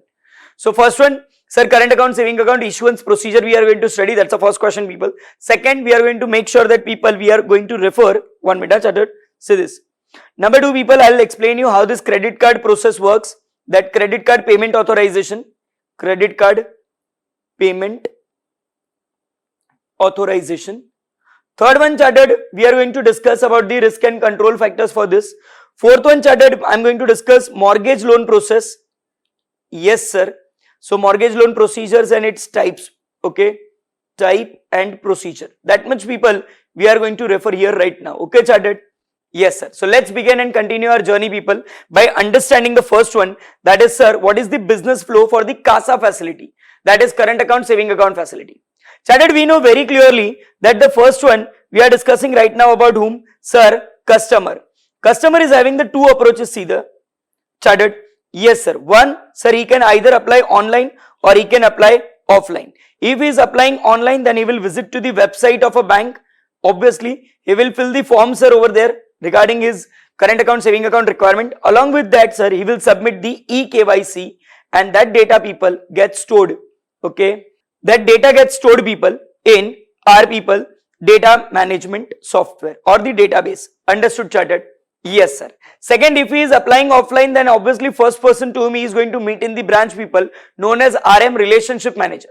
Relationship manager, after understanding the request of the customer that what kind of services he wants, what kind of additional benefits he wants to expect along with the CASA facility like net banking and others, okay, net banking, mobile banking, then ATM facility and others, then such everything request will be first understood by RM. RM will inform what kind of documents are needed, what are the charges and everything people, based on which the customer will submit the application form along with chartered KYC. What is KYC? Sir, KYC refers to a list of documents by which the bank will be able to obtain the data of the customer. Like example people, your Aadhaar card, your permanent account number, obviously people you can say that your residential address, okay, every other details are needed from your end. Yes or no? Yes sir, and that will be people verified with the help of what? Sir, KYC documents. This database chartered could also be accessed by RM only. So anyway, either you apply online or offline, at the end the data will come to the RM. RM will verify the data and once RM is satisfied people, okay, he or she will transfer this data to the next important team called as CRM, that is credit and risk management team. The main job of credit and risk management team is to people check the credibility of the customer, that yes, whether that person is genuine or not, whether that person should be allowed with the facility or not. If CRM is satisfied that the person is genuine and he must be given with the facility of CASA people, then definitely CRM will create the customer masters. CRM is going to create what? Sir, customer master and alerts chartered, obviously account number, and in case of people credit card, alerts the credit limit. Understood people? Yes sir. Once this is people done, CRM will inform to people RM and RM will inform to customer regarding his saving account, current account operations. In case of credit card people, RM will inform in between to one physical department to deliver physically card to whom? To the customer. That's it people. So this much is the people business flow for current account, saving account as well as for the credit card. Let's either look for people theory also. I'll quickly read this theory only for you people so that once again whatever the diagram we had made you will be able to understand. Say this. Either the customer approaches to relationship manager for applying CASA facility or he can apply the same through internet banking. Whatever the charges and rates are there for the facility that will be provided based on the request made by the customer. Once the potential customer is ready to avail the services, obviously the relationship manager will request for the relevant document, that is KYC. KYC, that is purely the process by which the bank will obtain the information about the identity, address identity and photo identity as well as people age identity by the bank. Understood chartered? Yes sir. It includes multiple documents like passport, driving license, Aadhaar card, okay, etc. Once these documents are received from the customer, this will be handed over to chartered credit and risk management team for sanctioning the facility. The credit team will verify these documents, assesses the financial and credit worthiness, that is the credibility of the customers, and update the facility in the customer's account. Finally people, your current account, saving account becomes now operational and it is obviously facilities are requested to be provided to the customer on daily functioning. Along with that, if he has asked for the cash deposit, check deposit, cash withdrawal, check deposits, RTGS, NEFT, phone banking, net banking, then other facilities will be granted. So the same answer people, I would request you to please refer it question number 24 also right now, because they are exactly same. Just only last thing we need to add, that credit card is physically transferred to the customer's address. Agree chartered? Yes, rest everything is going to remain the same. Okay, sir. The next one charted we are going to refer immediately. That is our question number 25, which is again this similar to the question number 12 people of this chapter only. That how does the e-payment takes place? How does the credit card and debit card basis payment takes place whenever one person is paying through debit card and credit card? How this entire settlement process and everything works? So let me give a very simple example, people, so that you will understand this concept very easily. Okay, charted? Yes, sir.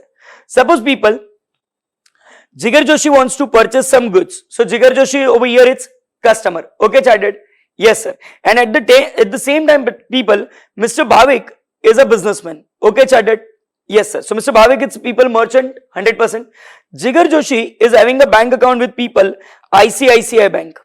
And Mr. Bhavik is having bank account with Bank of Baroda. Okay, charted? Yes, sir.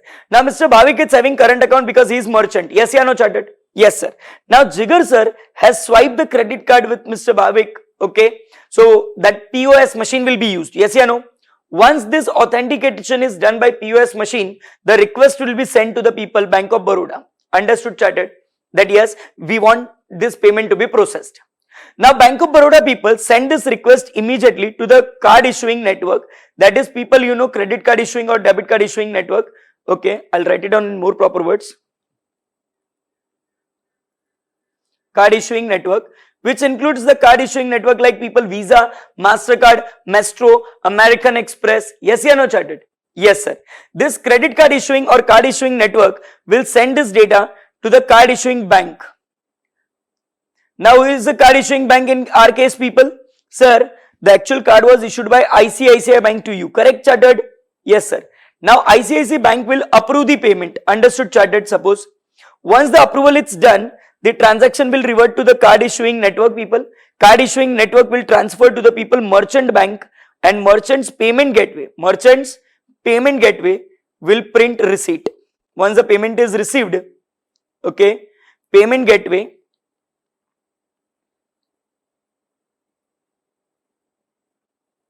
print receipt. Once the people receipt is printed, it's an authenticated proof that yes, transaction is over. Understood, my dear chartered? Say yes, yeah, no. Yes, sir. Let's have a look for the theory also, chartered. Customer will swipe the credit card for the purchase made by him or her, okay, on the POS machine at the merchant shop. That is at Mr. Bhavik's shop. Yes, yeah, no. Yes, sir. The POS machine will process the transaction only once it is authenticated. If the card is genuine and everything, it's okay. POS will find it out that yes, process will be done. Now, POS, that is a point of sale, people will send this people authentication request to the merchant bank. Merchant bank was, sir, Bank of Baroda. Understood? Yes, sir. Which in turn then send this transaction authentication verification details to credit card network. So card association got these details, Visa, Master, Maestro got these details. Yes, sir. The data will be people validated by the credit card issuing bank then. Understood? In a fraction of second, people. Yes, sir. Once the transaction is validated, the approval message will be received from credit card issuing bank to the card network, reverting in the same way, and then the same message will flow to the merchant bank. Understood, chartered? Yes, sir. And receipt for this transaction will be generated and the transaction will come to an end. Agree, chartered?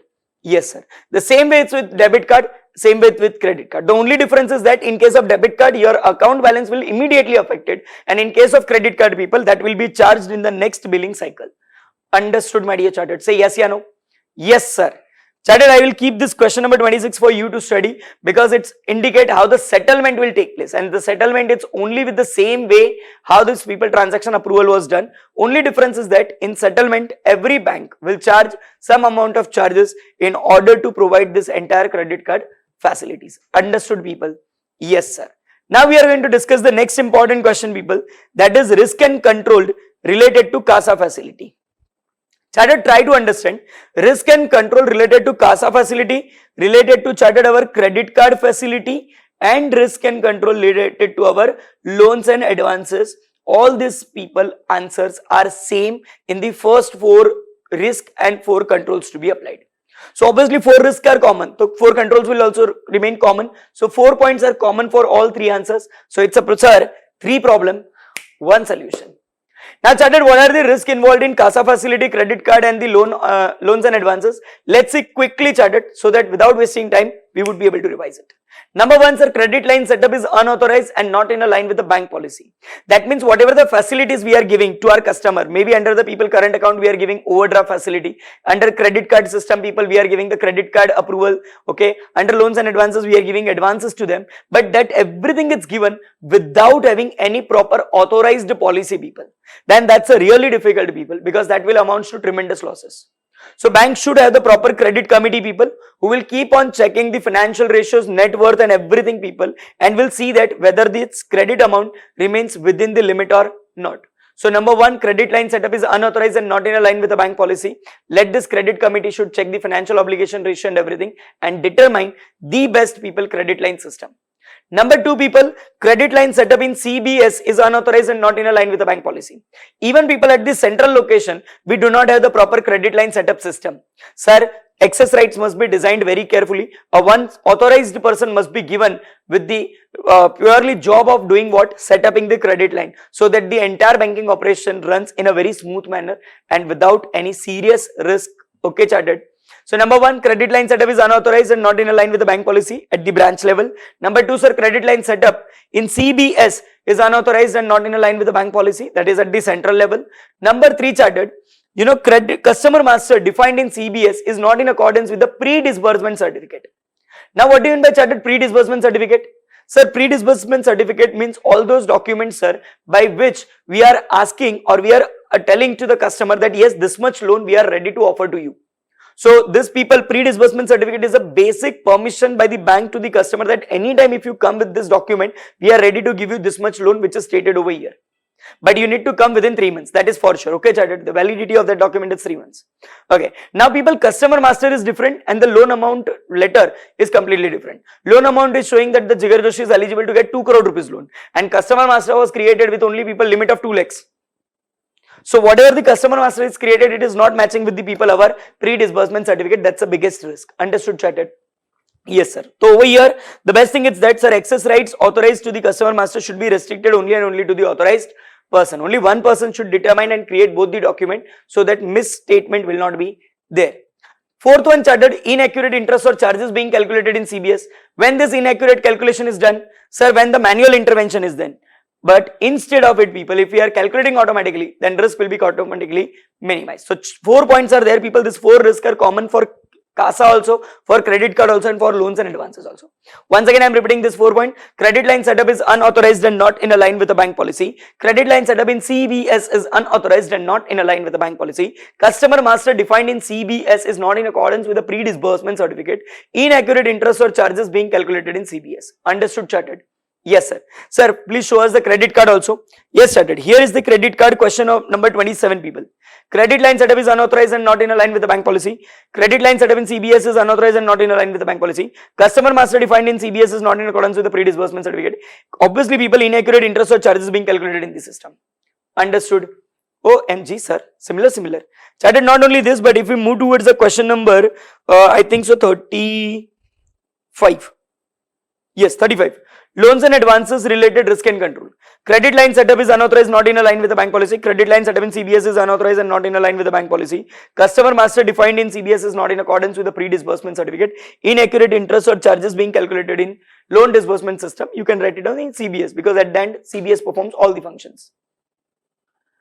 Sir, 3 questions done. Yes, started. Let's see the balance point also, because I want to make you to do the revision in a very perfect manner, chartered. Then 2 major risks which is associated with the CASA facility is that, chartered. Number 1, sir, unauthorized personals is approving CASA transaction. So obviously there should be a segregation of duties must be there, people. Maker of the record and checker of the record, that is the one who initiate and the one who authorize, should be the different person. RM, that is relationship manager, can collect the document but cannot create, chartered, people, customer master, and customer master is created by, sir, CRM, credit and risk management team, but they does not interact with the customers. Understood, chartered? So there is a great difference between maker of the record and the checker of the record. Agree? Yes, sir. And last but not the least, people, inaccurate accounting entries are generated. I had not withdrawn cash from anywhere, but still accounting entries are showing that Jigar Joshi has withdrawn 10,000. Tell me, people, will I fight with my bank? Yes or no? Sir, obviously you need to fight with your bank, and that's the same thing. Over here, the controls can be done in fashion like accounting entries cannot be generated, people, without the proper basis of the facility. If you had asked for the check withdrawal, then check number has to be entered. If it is from the ATM, then obviously ATM pin has to be entered. So the proper basis must be needed, then only such transaction should be allowed. So these are the two major risks people: unauthorized person approving CASA facility and inaccurate accounting entries are generated. Moving to the second concept people, that is our credit card related risk and control. Two most important point: credit line setup can be bridged. Now people just try to understand, chartered accountant Bhavik is allowed with a credit limit of 2 lakhs rupees. Agree, chartered credit card limit is 2 lakh. Now Mr. Bhavik, okay, has swiped this credit card for an amount of 2,30,000, and if amount got approved, then it is a risk. That is called as credit line setup. That is a maximum limit what the bank is offering got bridged. Understood? Sir, proper controls must be applied, and obviously transactions cannot be approved if the aggregate limit of outstanding exceeds the limit of credit assigned to the customer. So if the limit is 2 lakhs rupees, Mr. Bhavik will be eligible to access that card facility up to amount of 2 lakhs, not beyond to it, chartered. And last but not the least, sir, inaccurate reconciliation performed. Like our credit card network says that your all customers has access credit facility with me of 10 lakhs rupees. But our banking record shows people 9 lakhs 80,000. Then obviously such difference has to be finded out, and obviously along with the credit card network we need to reconcile the things in order to make proper amount justification. Understood, chartered? Yes, sir. Next one, chartered, along with the loans and advances over there, one more important point which I would like to cover right now here only. Yes, lower rate of interest or commission may be charged to the customer. Suppose the bank manager is very good friend of me. Then he said that Jigar, for others now, we are having a home loan at the rate of 8%. For you, I will book the home loan at 6%. People, system will restrict to book the loan people if the interest rate is not as per the people master data. Once the master is set, the transaction will be processed accordingly only. You cannot charge lower rate of interest or commission from anyone. Understood, my dear chartered? Yes, sir. So 3 questions are done, people. Risk and control related to CASA facility, risk and controls related to credit card system, and risk and controls related to loans and advances. Now, chartered, we are moving ahead to the next important question, which is very, very, very important, my dear chartered. Okay, and that's people, mortgage loan.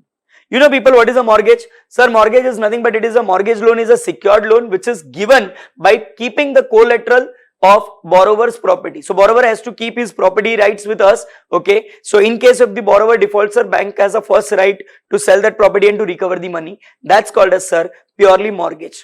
Understood, people? Yes, sir. This question is of very, very, very favorite people of institute. Okay, the first one, it's a types of mortgage loan which includes home loan, top-up loan, and loans for under construction property. Let me tell you the difference between 3. The first one is the home loan. Home loan, it's nothing but people, any loan which we are giving to the consumers people, okay, for the well constructed property. The property is already constructed, people, and on which if the bank if the borrower wants the loan, then the loan facility will be given, and that is called as people home loan. Here the interest rate completely, people, depending upon the purely borrower's choice, whether he wants fixed rate interest or whether he wants fluctuating rate of interest. Number 2, people, if your loan is existingly there, okay, you are already repaying the loan, but during that time for the refurbishment or for renovation of house, you may require some additional funds. Then on existing loan, people, we are taking additional loan, that is called as top-up loan. Because collateral of property is already there, so bank is ready to give you additional loan on the same property. So loan on loan, it's called as what? Sir, top-up loan. And number 3, my dear chartered accountant, is the loan for the under construction property. Whenever the people property is still into the under construction only, it is not yet fully constructed. So in such scenario, if you take the bank loan, then bank will allow the funds to the people developer only according to the amount of percentage of work certified. Understood? That means the amount of loan will be issued in tranches, that is in small part, depending upon the construction plan. Understood, chartered? Yes, sir. This question is very hot favorite, people, of the Institute of Chartered Accountant of India. So first one, sir, home loan. Number 2, sir, top-up loan. And number 3, chartered, is the loan for the construction, under construction property. Understood, chartered? Yes, sir. The next question is, chartered, very, very, very important. And I would like to say that this question you can expect it for the 8 marks. Okay, sir. What is the exactly question is all about? Sir, mortgage loan procedure. How the one customer can avail the mortgage loan from the bank. So let me tell you, people, first of all, I'll make the diagram and I'll explain you what is exactly the scenario and situation. Okay, chartered? Please listen to me very carefully, chartered. The first and foremost one, people, is the customer. Yes, yeah, no, chartered? Yes, sir. Now, customer is having 2 options, people. Either he can visit to the branch, people. Yes, sir. He can visit to bank and he can avail the facility, people. Or even sometime RM automatically contacts to customer. Understood? Contacts to customer. In both the cases, people, the thing is very simple. Customer needs loan. Yes or no, chartered? Yes, sir. Suppose if this customer is visiting to the bank, then obviously he is going to meet to whom? Sir, RM. So first and foremost person over here, important is what? Sir, customer will meet to RM asking for the home loan and every other product and services offered by the bank. RM will provide the complete information regarding the people mortgage loan to whom? Sir, to the customer.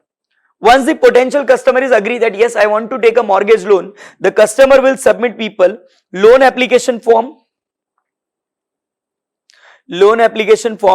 along with that people KYC and income documents. Understood, chartered? Yes, sir. Once all the documents are received by RM, the responsibility of RM is to forward all the documents people to whom? Sir, all the documents will be forwarded to CRM, Credit and Risk Management Team. What is the main job of Credit and Risk Management Team, chartered? Is to calculate financial obligation ratio. It's to calculate what? Sir, financial obligation ratio. What is this, sir? That is the loan amount. How much loan amount we can offer it to the consumer, sir? That has to be decided. See this, chartered, we had not seen yet property. We are just on the basis of income proof. We are allowing that yes, this much loan can be offered to customer. That will be determined by CRM, and this can be done with the help of my dear chartered accountant. The most important thing, CIBIL. What is CIBIL? Sir, it's a one agency which collects the entire financial data of the customer and people gives the rating to customer based on his financial transaction. Okay, chartered? That is called as CIBIL. Credit Information Bureau India Limited is the full form of CIBIL. Please do remember the full form. Okay, in objectives they may ask you this question that CIBIL stands for. So it stands for the people Credit Information Bureau India Limited. Understood, chartered? Yes, sir. Now once this is done, people, financial obligation ratio is identified and everything, CRM, chartered, will forward these details to underwriting team. Underwriting team.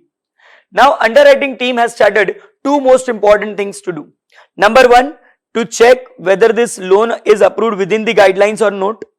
Okay, loan approval amount he has to check. That is purely people from here. Okay. Yes, sir. And second most important thing, sir, they also needs to verify the employment and income source of consumer, whether it is genuine or not. So that is done by sir underwriting team. Understood, people? Yes, sir. Now the loan officer, that is RM, will forward it to people property documents. Okay, property documents to whom? Sir, to legal valuation team. To whom, chartered? Sir, to legal valuation team. Understood, chartered? Yes, sir. Now legal team will people verify the ownership of documents or ownership of property. What they will verify? Sir, ownership of property. Understood? And valuation team will verify value of property. Understood, chartered? What is the market value of that property, municipal value and everything will be find it out. Once people ownership of property is checked now, at that time we'll also see that whether the builder has received the requisite certificates or not, whether the people building will withstand to the loan tenure time or not, whether the construction is as per the proper approved plan or not, whether the occupation certificate and completion certificate OCCC has been received by builder or not. That everything will be checked by whom? Sir, legal valuation team. Once the legal valuation team people is satisfied that yes, everything is worked out in a very perfect way, they will send people confirmation to our operational team. To our operation team. Understood, chartered? Yes, sir. Now operation team's main job, people, is to create letter of offer. Is to create what? Sir, letter of offer. Okay, stating every details. Like what would be the loan amount we would like to offer you, what would be the tenure over there, what would be the installment amount will be there, time period and everything, charges and everything is indicated in the letter of offer. This letter is required to be people signed by bank and customer. So bank has already issued, the bank has already signed, and it requires to be signed by whom? People finally customer for agreeing the terms and conditions.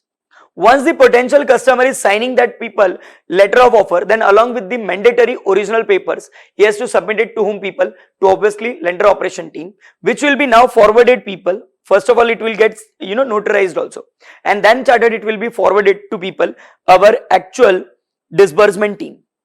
The disbursement team's main job is to people prepare the cashier order, and they will people issue the loan. Understood, chartered? Yes, sir.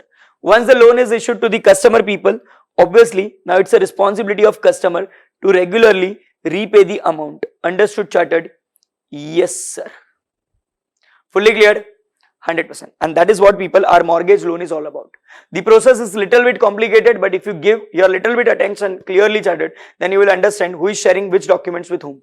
See this, chartered. I'll go for the very quick recall and revision. Okay, chartered? Yes, sir. So process of people mortgage loan, but yes, my speed would be little bit high, so please cooperate with me. Okay, chartered? Yes, sir. I'll directly start with the second point, people. Customer approaches to the bank for the mortgage, and the relationship manager, that is a loan officer, will explain about the home loan and its various features. Customer will fill the loan application form and provide requisite KYC, that is proof of identity, address, income and others, to the loan officer. Loan officer will review the loan application and send it to credit and risk management team people, who will calculate the financial obligation income ratio, that is how much loan can be provided to the customer. This is done on the basis of credit score as per the Credit Information Bureau India Limited, that is CIBIL rating. Understood, chartered? Yes, sir. Once the financial eligibility is determined, people, the customer documents and details are sent to the underwriting team for the approval. Underwriting team will verify the people financial as well as the employment information, and will also ensure that the loans provided are within the people lending guidelines. Understood, chartered? Yes, sir. As per the property selected by the customer people, loan officer, that is again RM. Understood, people? Yes, sir. Will provide all the requisite documents, people, to our legal and valuation team. Legal team will carry out the title search, that is the owner of the property, people, any restriction or any lien on the property, and valuation team, my dear chartered, will carry out the valuation of property to determine its value. Further, chartered, once the verification of property is done, people, that property is built as per the approved plan or not, whether the builder has received the requisite certificates or not, building, age of the building, everything. Yes, yeah, no? Yes, sir. Legal valuation team, people, once ready with everything, they will send the report to our operation team, which will generate the letter of offer, which contains all the details like people loan amount, rate of interest, tenure, monthly installment, security details, and people terms and conditions. Once the customer will agree to the loan agreement offered to him by signing the offer letter, people, loan officer will notarize all the documents. Yes, yeah, no? Yes, sir. Once the people offer letter is received by operation team, they will release and disburse the funds and prepare the cashier order. Understood, people? That is disbursement team generally does this activity. Okay, chartered? Yes, sir. That is lender operation team. Okay. Yes, sir. Disbursement team also known as.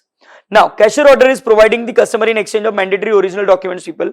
Once the exchange is carried out successfully, the bank will place a charge on it and creates people charge, okay, or a lien, so that it would be a first charge with the bank in case if the person defaults.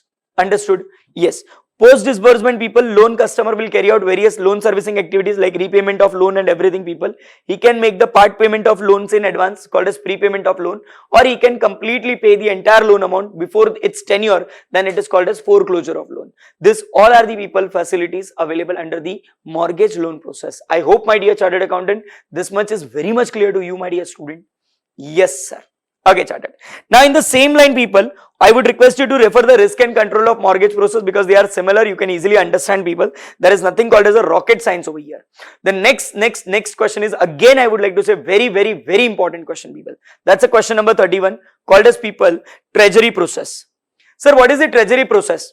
Chartered, nowadays banks are allowed to make investment, okay, in securities market. Bank can purchase the government securities, bank can purchase the equity shares, debentures and specified securities up to a specified limit. Banks are allowed to make investment. But chartered, investments cannot be made just because you love that name of the company. Understood? We need to study very clearly fundamentals of the company. We need to see the various people, various mathematical calculations and everything will be performed before we are making investment. And in that scenario, chartered, the entire our treasury process activity, that is investment into the futures, options, swaps and OTC market or anything, people, we first need to determine that we should have proper treasury department. Our treasury operation department gets divided into three parts called as front office, middle office and back office. What is the main job of front office? It's also called as the dealing room, people, where actually the traders enters into the people deal with the various interbank counterparties. The first thing is that the one who is actually moving into the market, the one who is actually buying and selling people shares and securities is called as front office, and thereby a strong front office demand is there, people. You know, strong controls are demanded, I mean to say. They can enter into the contract with the routers, that is online trading system, people, telephonic conversation. They can ask the brokers to do the same activity, or nowadays even the mobile applications, that is private channels are available to conduct the counterparty trading also. Yes, yeah, no, chartered? Yes, sir. The first and foremost thing is to identify whether the counterparty is having proper credit limit and eligibility or not. That is the job of a front office.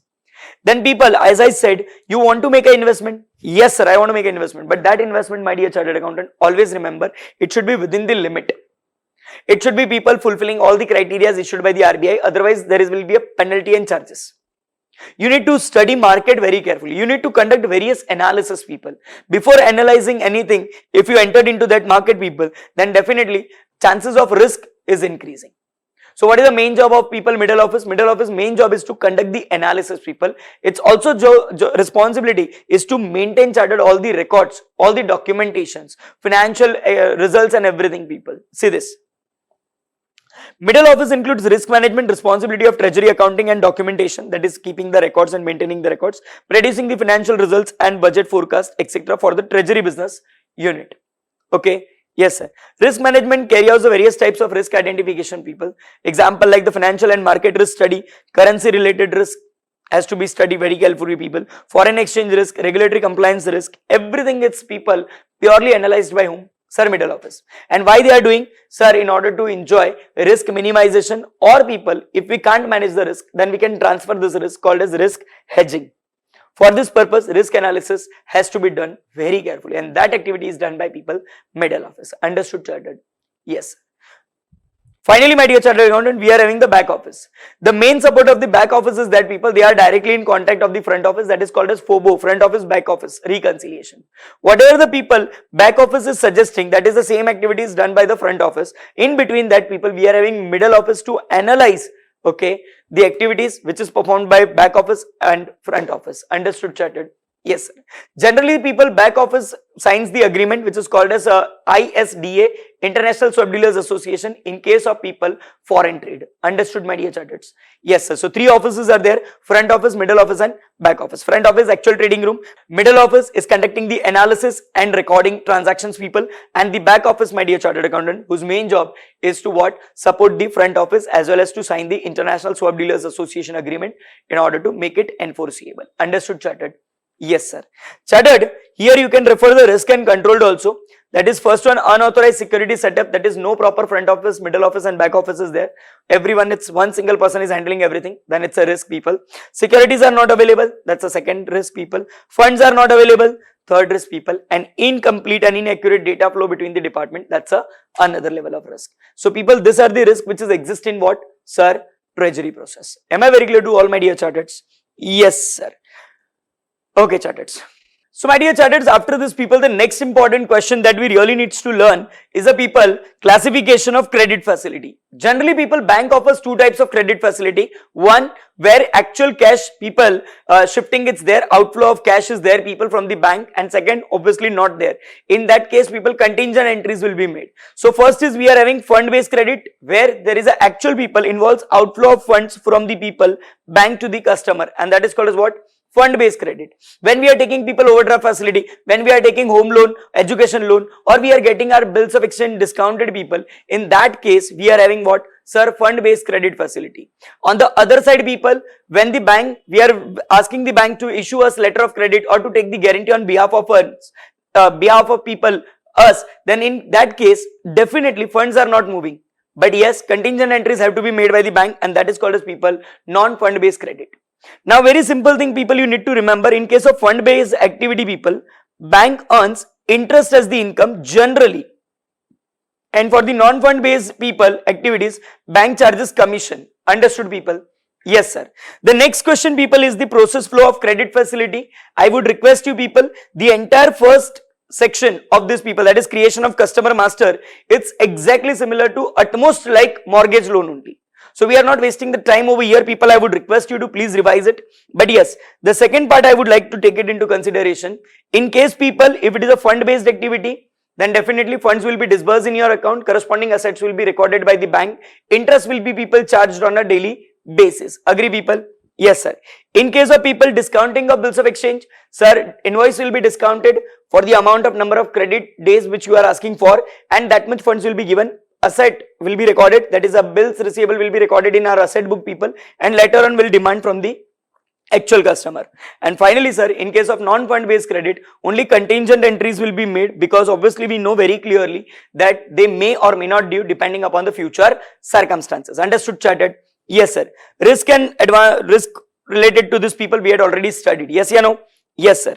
Now chatted, we are going to study a very important question people. I am saying this is very important question, and that is people money laundering. What is a money laundering people? Sir, money laundering is purely the mechanism or the method by which the proceeds of crime, the money which we had earned by doing the criminal activities people, we are showing to government, we are showing to people, authorities that yes, I had earned through the legitimate source. That is conversion of black money into white money. It's called as money laundering people. Say this, money laundering is the process by which the proceeds of crime and the true ownership of those proceeds will be concealed or will be hid and made opaque, that is shown as, okay, that the proceeds appears to be come from the legitimate source, legal source. It is purely the method of people dirty money to be appeared as a clean money. Understood, chartered? Yes sir. Now please do remember, my dear chartered accountant, section 3 definition provided under Prevention of Money Laundering Act people is very important. Okay, yes sir. It clearly says whoever directly or indirectly attempts or indulge or knowingly assist or is a party to the people's same activity or is actually involved in any process activities connected with the proceeds of crime. So first of all, you are having proceeds of crime, you are dealing with the proceeds of crime, or you are directly or indirectly party to the what people? Proceeds of crime, or people you are projecting it as an untainted property, that is a legal property. You know it's a proceeds of crime, it is the money which you had earned by doing the criminal activities, but still you are showing to government as what? Sir, I had earned through the legal source. Then that person should be guilty of an offense involving money laundering. Understood, my dear charters? Yes sir. I kindly request you, my dear chartered, that please pause the video here only, refer this definition one more time, and then we'll go ahead to the next concept, chartered. Next one, my dear chartered, a very important question which we are going to refer is the people stages of money laundering. Basically people, any criminal who wants to do the money laundering activity, who wants to convert his black money into the white, then he has to entirely process that money with the three most important steps. The first one would be the placement people. Now placement is purely a method people where we are taking that money, the proceeds of crime, to the far distance location from the people its place of origin. So from where we had earned that money, we are taking it to the far distance location, especially will take that currency, okay, to those countries which is having very least rules and regulations, or where the rules and regulations are people, you can easily bypass it, okay. Yes sir. Especially people, you can take the example of a Swiss bank. Why people prefer to invest in Swiss bank? Why they would like to keep their criminal activities money over there? Because Swiss bank does not ask the question, your source of income. Understood, chartered? Yes sir. So generally people, first one is the placement, that is taking this money to the far distance location from its place of origin. Second people, separating the money from the proceeds of crime. Understood? Yes sir, that is a separation of people proceeds from the illegal source people by using the complex transaction. Multiple transaction will be done so that its original identity will be completely lost people. For this we can have the shell corporations, that is a fake organizations or just fictitious organizations, and entries will be made people, okay, in books. Just you were using, you know, people, offshore banks, foreign banks and everything people, where you can easily do these activities. You preferred to proceed into multiple transactions so that the original identity of the transaction gets lost. Understood people? Yes sir. And finally people, bringing that money again back into our economy by showing it from the legitimate sources people, that is integration. So first one is a placement people, that is taking money to the far distance location, then layering, dividing into small pieces and doing number of transactions so that the original identity will be completely people lost. And third one people, then integrating that money once again back to our economy by purchasing people boat, houses, cars, diamonds, etc. Understood, my dear chartered? Yes sir. So three most important steps we need to remember: placement, layering and integration.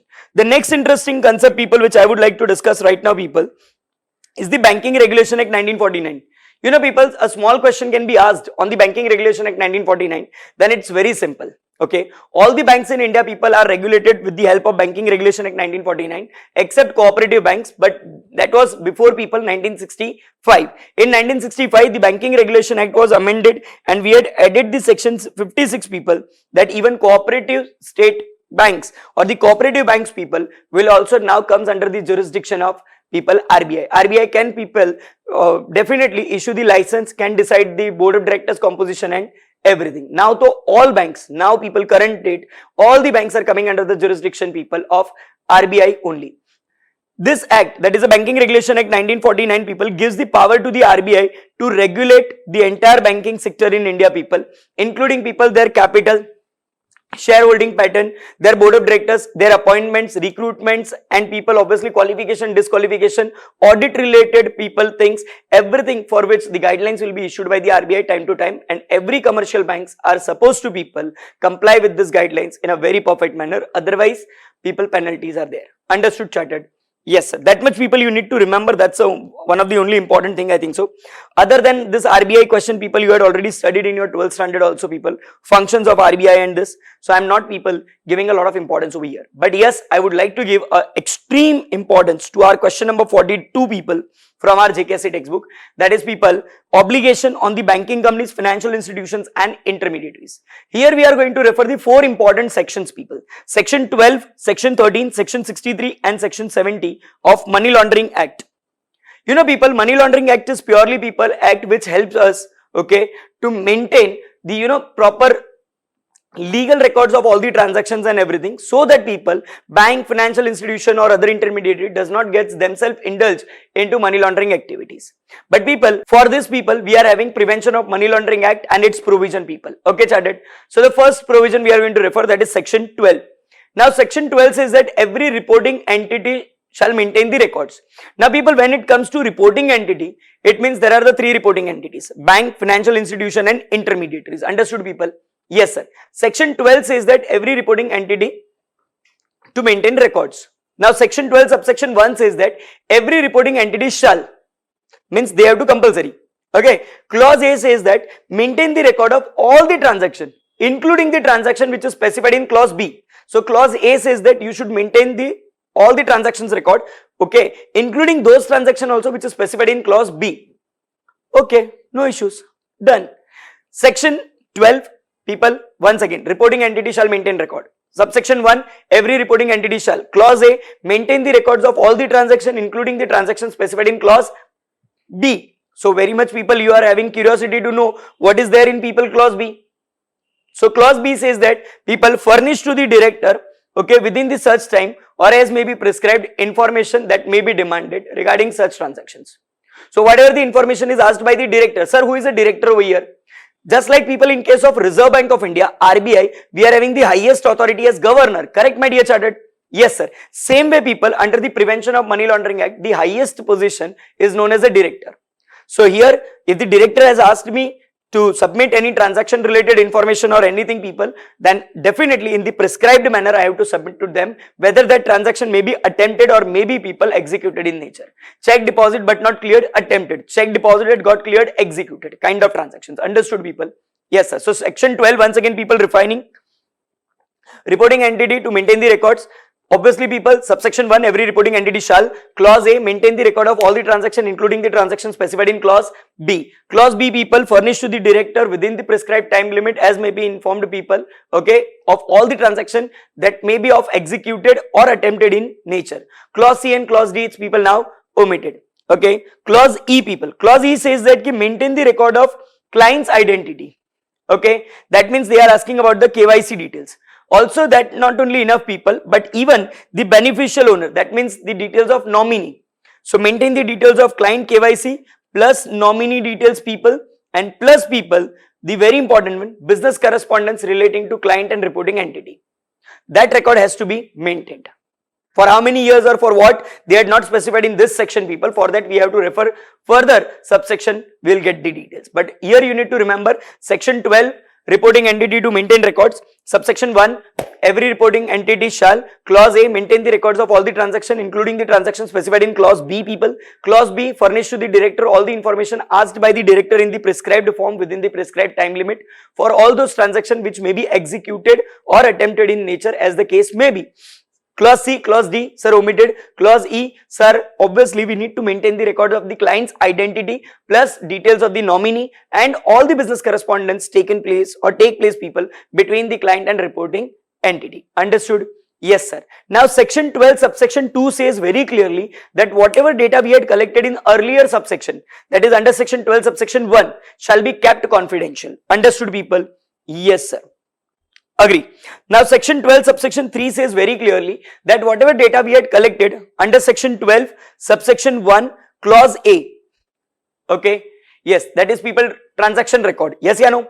Yes, sir, shall be kept for a period of people 5 years from the date of transaction. Understood? Shall be maintained for a period of 5 years from the date of transaction. So it's very clear, charted. 100%. Section 12 subsection 4 is saying very clearly that whatever data we had collected under section 12 subsection 1 clause E, that is, sir, client's identity, that is KYC, plus nominee details and plus people business correspondence between client and reporting entity shall be maintained for a period of 5 years after, very important one, it's after, okay, after the business relationship between the client and reporting entity comes to an end or account closed, whichever is later. Sir, how it is possible? Suppose chartered Jigar Joshi declares today, okay, by the court as bankrupt. So my relationship with every person will come to an end, yes or no? Yes, sir, contractual relationship will come to an end. So today, people, my relationship with the bank ended, yes or no? Yes, sir. But my dear chartered accountant, obviously court has appointed the official assignee who will, people, obviously use my bank account and pay to my creditors also, yes or no, chartered? Yes, sir. But my question is that, people, this entire process took next 10 days. So my account will be closed after 10 days. Understood, people? So no doubt relationship between the client and reporting entity was ended today, but the settlement was done after 10 days, people, and the now account is closed. So from that date, that is after 10 days, whatever the date may be, from that date to next 5 years, they need to maintain the records. Understood? Yes, sir. And section 12 subsection 5 clearly gives the people power to the central government, that central government by notification can easily exempt, okay, chartered, any entity or the class of entity from following these rules and regulations. If the central government wants that any class of people entity should not follow these rules and regulations, then people by notification central government can allow some companies for the same. Understood, my dear chartered? Yes, sir. So once again, people, I would like to make sure that you are revising along with me, chartered. Yes, sir.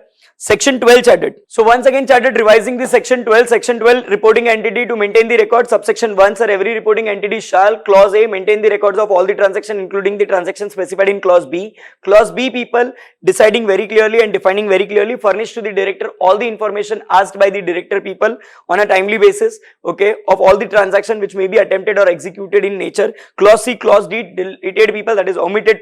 Okay, clause E says very clearly, maintain the records of evidencing the client's identity, including the nominee's detailed, people, that is beneficial owner, and all the business correspondence took place between the client and reporting entity, chartered. The next one, people, section 12 subsection 2 clearly says that whatever the data you are collecting, people, that has to be kept completely confidential.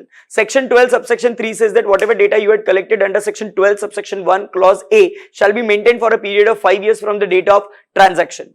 Subsection 4 clearly says that, people, whatever the data you had collected under section 12 subsection 1 clause E shall be maintained for a period of 5 years after the business relationship between the client and reporting entity comes to an end or account close, whichever is later. And section 12 subsection 5 clearly says that central government by notification can exempt any company or the class of entities, people, from the obligation of this chapter. Understood? Yes, sir. Come on. Revising the, people, next important, people, provision, and that is provision related to section 13. Section 13 gives the power to the director to impose fine, people. Now, chartered, who is the director? Sir, highest authority under the Prevention of Money Laundering Act is known as a director. The next one, people, my dear chartered accountant, is our section 13. Now, section 13 gives the power to the director, people, to impose fine. In this case, people, we need to understand once again the people director. Director means who? Sir, the person who is having the highest authority under the Prevention of Money Laundering Act, my dear chartered. Now here section 13 gives the power to the director that if somebody is not following the rules, regulations and provisions of this act, then definitely, people, director can charge penalty. Understood? Yes, sir. Let's see people, section 13 subsection 1. Section 13 subsection 1 people gives the power to the director, that director on his own motion, that people by using his own power, his own authority, or maybe people application received from any officer or authority people can make inquiry or cause such inquiry to be made people. So here we are having the clear cut authority with the people director, that director can ask for the inquiries to be conducted against the entities. Now people, section 13 1A. Now section 13 subsection 1A clearly states very simple thing. By section 13 subsection 1A says that during the course of inquiry at any point of time people, if the director is the opinion that by looking towards the nature and complexity of the books of accounts, that these books of accounts are required to be get it re-audited. Okay, if it is of the opinion that people it is necessary, then he may direct the reporting entity to get his books of accounts re-audited people once again by the account panel appointed for this purpose by the central government people. It means we are discussing about the CAG audit. Understood? Yes, sir. So if the director is of the opinion people by looking towards the nature and complexity of the books of accounts, and as he thinks fit necessary that yes, I want this books of accounts to be get it re-audited by the auditors panel appointed by central government for this purpose, then he may order the same. Now question comes people, if the audit order is issued, then who will bear that audit expenses? So chattered, section 13 subsection 1B clearly says that all the expenses which is related incidental to the people, obviously audit which was declared under section 13 subsection 1A shall be borne and bear by central government. So central government is gonna bear this entire audit cost. Why? Because sir, obviously director has issued the notification or director has issued the order to get the books of accounts audited.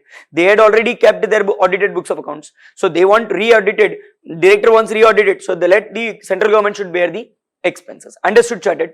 Yes, sir. Now section 13 subsection 2 it's very clear, chatted. If during the course of inquiry people, okay, if the director found that any reporting entity, that is bank, financial institution or people intermediary or any designated director or any employee or officer who was appointed for this purpose people has failed to comply people with the provision of this chapter, obligation of this chapter, rules and regulation of this people act, then without prejudice, without being partial, here the director has a power to issue 4 types of people actions. Number 1, he can issue the warning notice in writing that please next time you be careful for this thing. Number 2, the director can order people for the specific instructions to be complied with. Example, within the 2 months you need to submit the reports. Number 3, people direct the reporting entity or its designated director to report on such interval as may be prescribed, that I want every quarter and you should submit the reports to the obviously me and indicate me that what actions you had taken. Agree, charters? And in case people, if anybody has not followed the rules and regulation properly, then monetary penalty can be charged which shall not be less than rupees 10,000 but which may extend to rupees 1 lakh for the each default or each failure. Understood, chartered? Yes, sir. So section 13 subsection 2 gives the power to the director to impose the penalty when the director find it out that the reporting entities, his designated director, the employee people is not fulfilling the rules and regulations or provisions as specified under the Prevention of Money Laundering Act. Then he can order, first of all people, he can take the 4 actions. Number 1, warning notice in writing. Number 2, ask the specific instructions to be complied with. Number 3, ask the reports to be received on a specific intervals. And number 4, people, it's very clear, monetary penalty can be charged which shall not be less than rupees 10,000 which may extend to rupees 1 lakh for the each default. Understood, chartered? Yes, sir. And finally, chartered, section 12 subsection 3 clearly says that whatever action or whatever the order has been issued or passed by a director under section 13 subsection 2 people, the copy of such order shall be circulated to all those people, those who are the party to the proceeding. Understood, chartered? Yes, sir. So that is all about people section 13. Now we are discussing the next important section, and that is people section 63, punishment for the false information or failure to give the information. Either people you are giving a false information or either you are not giving the information. In both the cases, I am having no information with me. Yes or no? Because false information doesn't make any sense over here. So section 63 people is clearly indicating the punishment those who are giving the false information or either they are failed to give the information. Sir, what are the provisions over here? Let's see people. Section 63 subsection 1 clearly says that when any person willfully, intentionally, okay, and maliciously giving the false information so as to cause arrest and search people on conviction, on acceptance, bro, I had given wrong information, okay, Yes, on conviction that yes, I had given wrong information, people, that person will be liable to be put behind the bars up to 2 years and monetary penalty up to rupees 50,000, and in severity, people, both. So here we are very clear. Okay, when any person willfully or maliciously, people, giving the false information so as to cause search and arrest, okay, on conviction, okay, he will be put behind the bars up to 2 years or monetary penalty chartered up to 50,000, or in severity of cases both could be charged by the director. Understood, people? Yes, sir. Now section 63 subsection 2 says that if any person, okay, chartered, yes, clause A says being legally bound to tell the truth for any question put against him, people, with reference to section 3, that is money laundering related questions, we had asked them, and he refuses. Very important word is what? Sir, he refused to answer any question. Understood, chartered? Yes, sir. Section 63 subsection 2 clause B, chartered, he refuses to sign any statement which may be required for the legal activities. Understood? Which may be, people, required to be get it legally signed, but he refuses to sign. And section 63 subsection 2 clause C says that if the summon, that is notice, has been issued under section 50 asking him to be present at a particular date, okay, at a particular place, okay, along with the evidence, and he omits to come, okay, he omits to attend and produce the books of accounts and document at a place or a time, he shall by way of penalty shall be charged, people, which shall not be less than rupees, sir, 500, which may extend to 10,000 rupees for the each default chartered. So section 63 subsection 2 says that if any person, clause A, legally bound to tell the answer of the few questions which was asked by the competent authority to them, he refuses to answer. Clause B says that he was asked to sign the statement which may be required for the legal purposes, but he denies to sign. And section 63 subsection 2 clause C says that where the summon has been already issued under section 50 to be present at a particular date on a particular time at a place, people, along with the evidence, he omits, okay, to be present at that particular place. Understood? Yes, sir. In such cases, people, the penalty will be charged which shall not be less than rupees 500 and which may extend to chartered 10,000 rupees for the each default. Chartered section 63 subsection 3 provides, people, clear-cut provisions, okay, that no penalty could be charged under section, people, 63 subsection 2 unless the person to whom the opportunity of being heard must be given. So first we need to listen to the person, we need to understand what is his exactly the reason why he was omit to not to come at the particular date and time, and then accordingly we'll decide the punishment. And section 63 subsection 4 clearly says that when the any person has intentionally disobey any order, people, then definitely he will be, people, liable to be proceeded against under section 174 of Indian Penal Code, that is directly arrest. Understood, my dear chartered? Say yes or no. Yes, sir. So people, here we need to refer very clearly section 63, punishment for the false information or failure to give the information. Number 1, any person willfully or maliciously giving the wrong information. Number 2, if any person, clause A, has to, people, give the answer of the few questions but he denies to answer. Clause B, people, he is required to sign the statement but he denies to sign. Clause C, people, where the summon has been issued to be present and he omits to come over there along with the evidence, then penalty 500 rupees minimum up to 10,000 maximum, okay, for each failure. Section 63 subsection 2, people, we are done. Subsection 3 says very clearly no punishment can be charged under section 63 subsection 2 unless and until the opportunity of being heard must be given to the party. And people, section 63 subsection 4 clearly state that if person has intentionally disobeyed the order or direction under this, people, act, then definitely, people, he will be proceeded and liable against the section 174 of Indian Penal Code. Understood, chartered? Yes, sir. The last important section, people, that is a section 70, that is offences done by the company's, people. In case if the offences is done by the company, people, then the person, okay, who was, people, when the such contravention was committed was in charge of or was responsible to the conduct of the business of the company, that person and company both will be, people, found to be or deemed to be a guilty of offence and liable to be proceeded. So if, people, that money laundering activity took place in a company, then company and every officer of the company, when the such money laundering activity took place, people, shall be filed guilty of an offence and they will be proceeded. Understood? Yes. But obviously, people, if that person proves that the such contravention took place without his knowledge or he has exercised all due diligence, he had complied with all rules, regulations, he had taken all possible measures by which the money laundering activity could be prevented, and then, people, if the money laundering activities took place, but he proved that, okay, boss, I am not the party to it, I had taken the utmost care that such prevention of money laundering activity has to be done, then people he will not be charged with the punishment. Understood? Yes, sir. By section 70, subsection 2 clearly says that, okay, that if it is proved that, okay, that the such contravention took place with the consent of, that is with the permission of, with the connivance, that is a knowledge of, or it is because of the negligent part of the management, that is director, manager, secretary or other officer of the company, then please my dear chartered accountant, remember this contravention was committed because of what? Sir, either with the permission, that is with the consent of, with the connivance, that is with the knowledge of, or because of the management's people negligent, then every director, every manager, every secretary, every other officer, those who are the party people over there or those who are the part of a people management will be guilty and shall be people liable to be proceeded against and punished accordingly. Understood, my dear chartered? Yes, sir.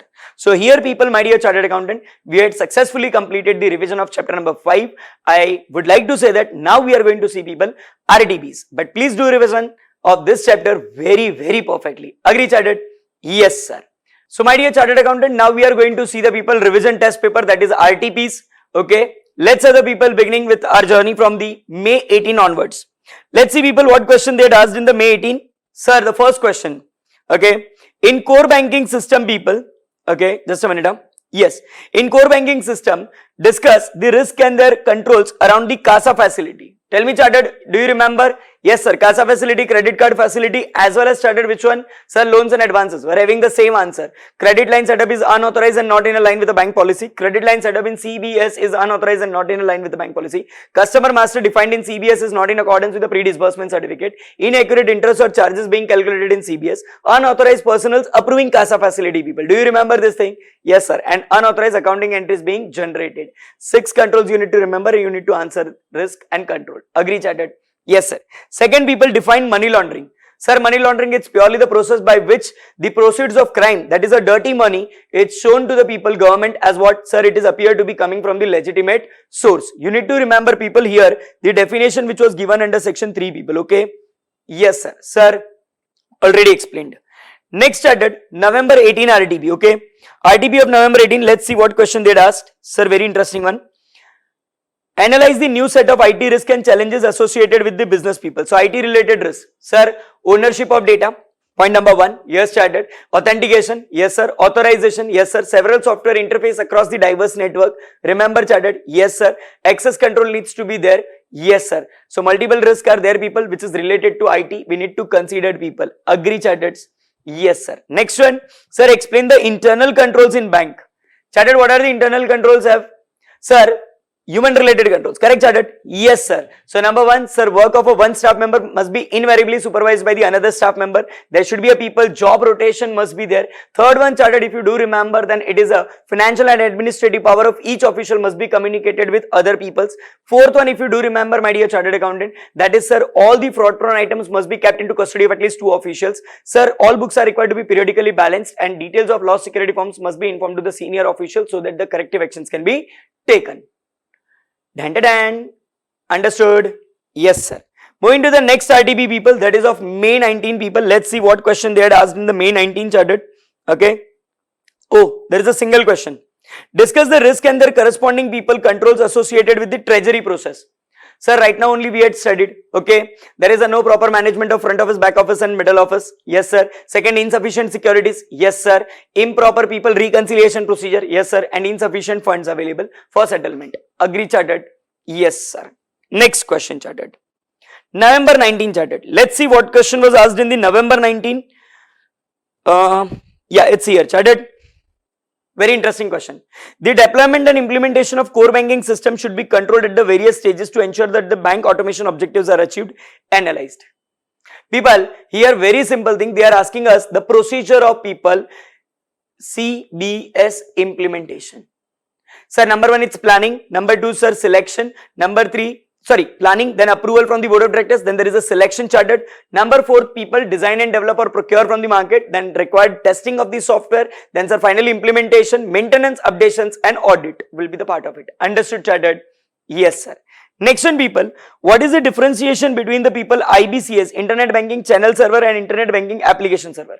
So sir, channel server stores the user ID and password. Also it stores the people, name of the people branch from where the customer belongs. And sir, in internet banking application, the main job of IBAS is to verify the authenticity of net banking users. Here sir, authentication is the procedure by which people we will make sure that the details which is provided by the user is matching with the database available in the IBCS. So IBAS accesses the IBCS people for the further verification of data. Understood, chartered? Yes sir, very simple. Next one, chartered, May 20. Let us discuss what question they had asked in the May 20 RTP people. Yes, repetitive question people. Internal control must be integrated in the IT solution implemented in the bank's branches to mitigate the risk. Set the few examples indicating internal controls people. So what are the internal controls do we have? Sir, system of people. First one, maker checker process. That is a work of a people. One staff member must be invariably checked by the another staff member. Job rotation is there. Number third one, very interesting one people. Do you remember? Sir, what is that? Sir, financial and administrative power of each official must be communicated to one and another. Next one, chartered. Sir, I do remember that all the people, books are required to be periodically balanced. Details of law security forms must be informed to senior officials and fraud prone item must be kept into custody of at least 2 officials. Remember? Yes, sir. Yes, chartered. Next one, sir, money laundering is used by the antisocial elements to make dirty money appear to be the clean money. Okay, discuss the various stages involved in money laundering. Sir, placement, layering and integration, sir. You had already given this question as a very important one and sir, we had studied also. Remember, chartered? Obviously, placement, so taking the money far at the distance location, layering, cutting down into the small pieces and transacting into multiple times so that its original identity will be lost, and then integrating the same into our economy, showing that it is legitimately earned money. Understood, chartered? Yes, sir.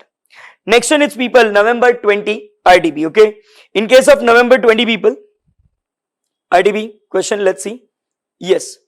Again, the similar question people repeated. Agro Development Bank is a cooperative bank, okay, with the 2 branches in Jaipur city. The bank has decided to implement the core banking system at both the branches people to have the interconnectivity between these branches and also to facilitate the management of deposits, loans and credit processing effectively. Discuss the various stages involved in people deployment and implementation of CBS. Sir, CBS implementation procedure. Yes, chartered. Sir, planning, approval from the board of directors, selection of the vendors, design and develop or procure from the market, sir. Obviously, testing has to be done so that the smooth data transition will be done from the old system to new system. Sir, once this is done, implementation will be done. Then there is a updation, then there is a maintenance, then there is a updation, and finally, sir, regularly, internally as well as externally audit must be conducted to see whether the all controls are working effectively or not, whether the CBS is operated in a completely risk protected environment or not. Understood, chartered? Yes, sir. And last but not the least people, they are asking the section 43 of IT Act 2000, that is related penalties and compensation people. This is now shifted to people chapter number 1. Okay, so this question will be there now in chapter number 1. Here, my dear chartered accountant, I had completed the chapter number 5 revision people. I wish you all the very best for your exams people. Thank you.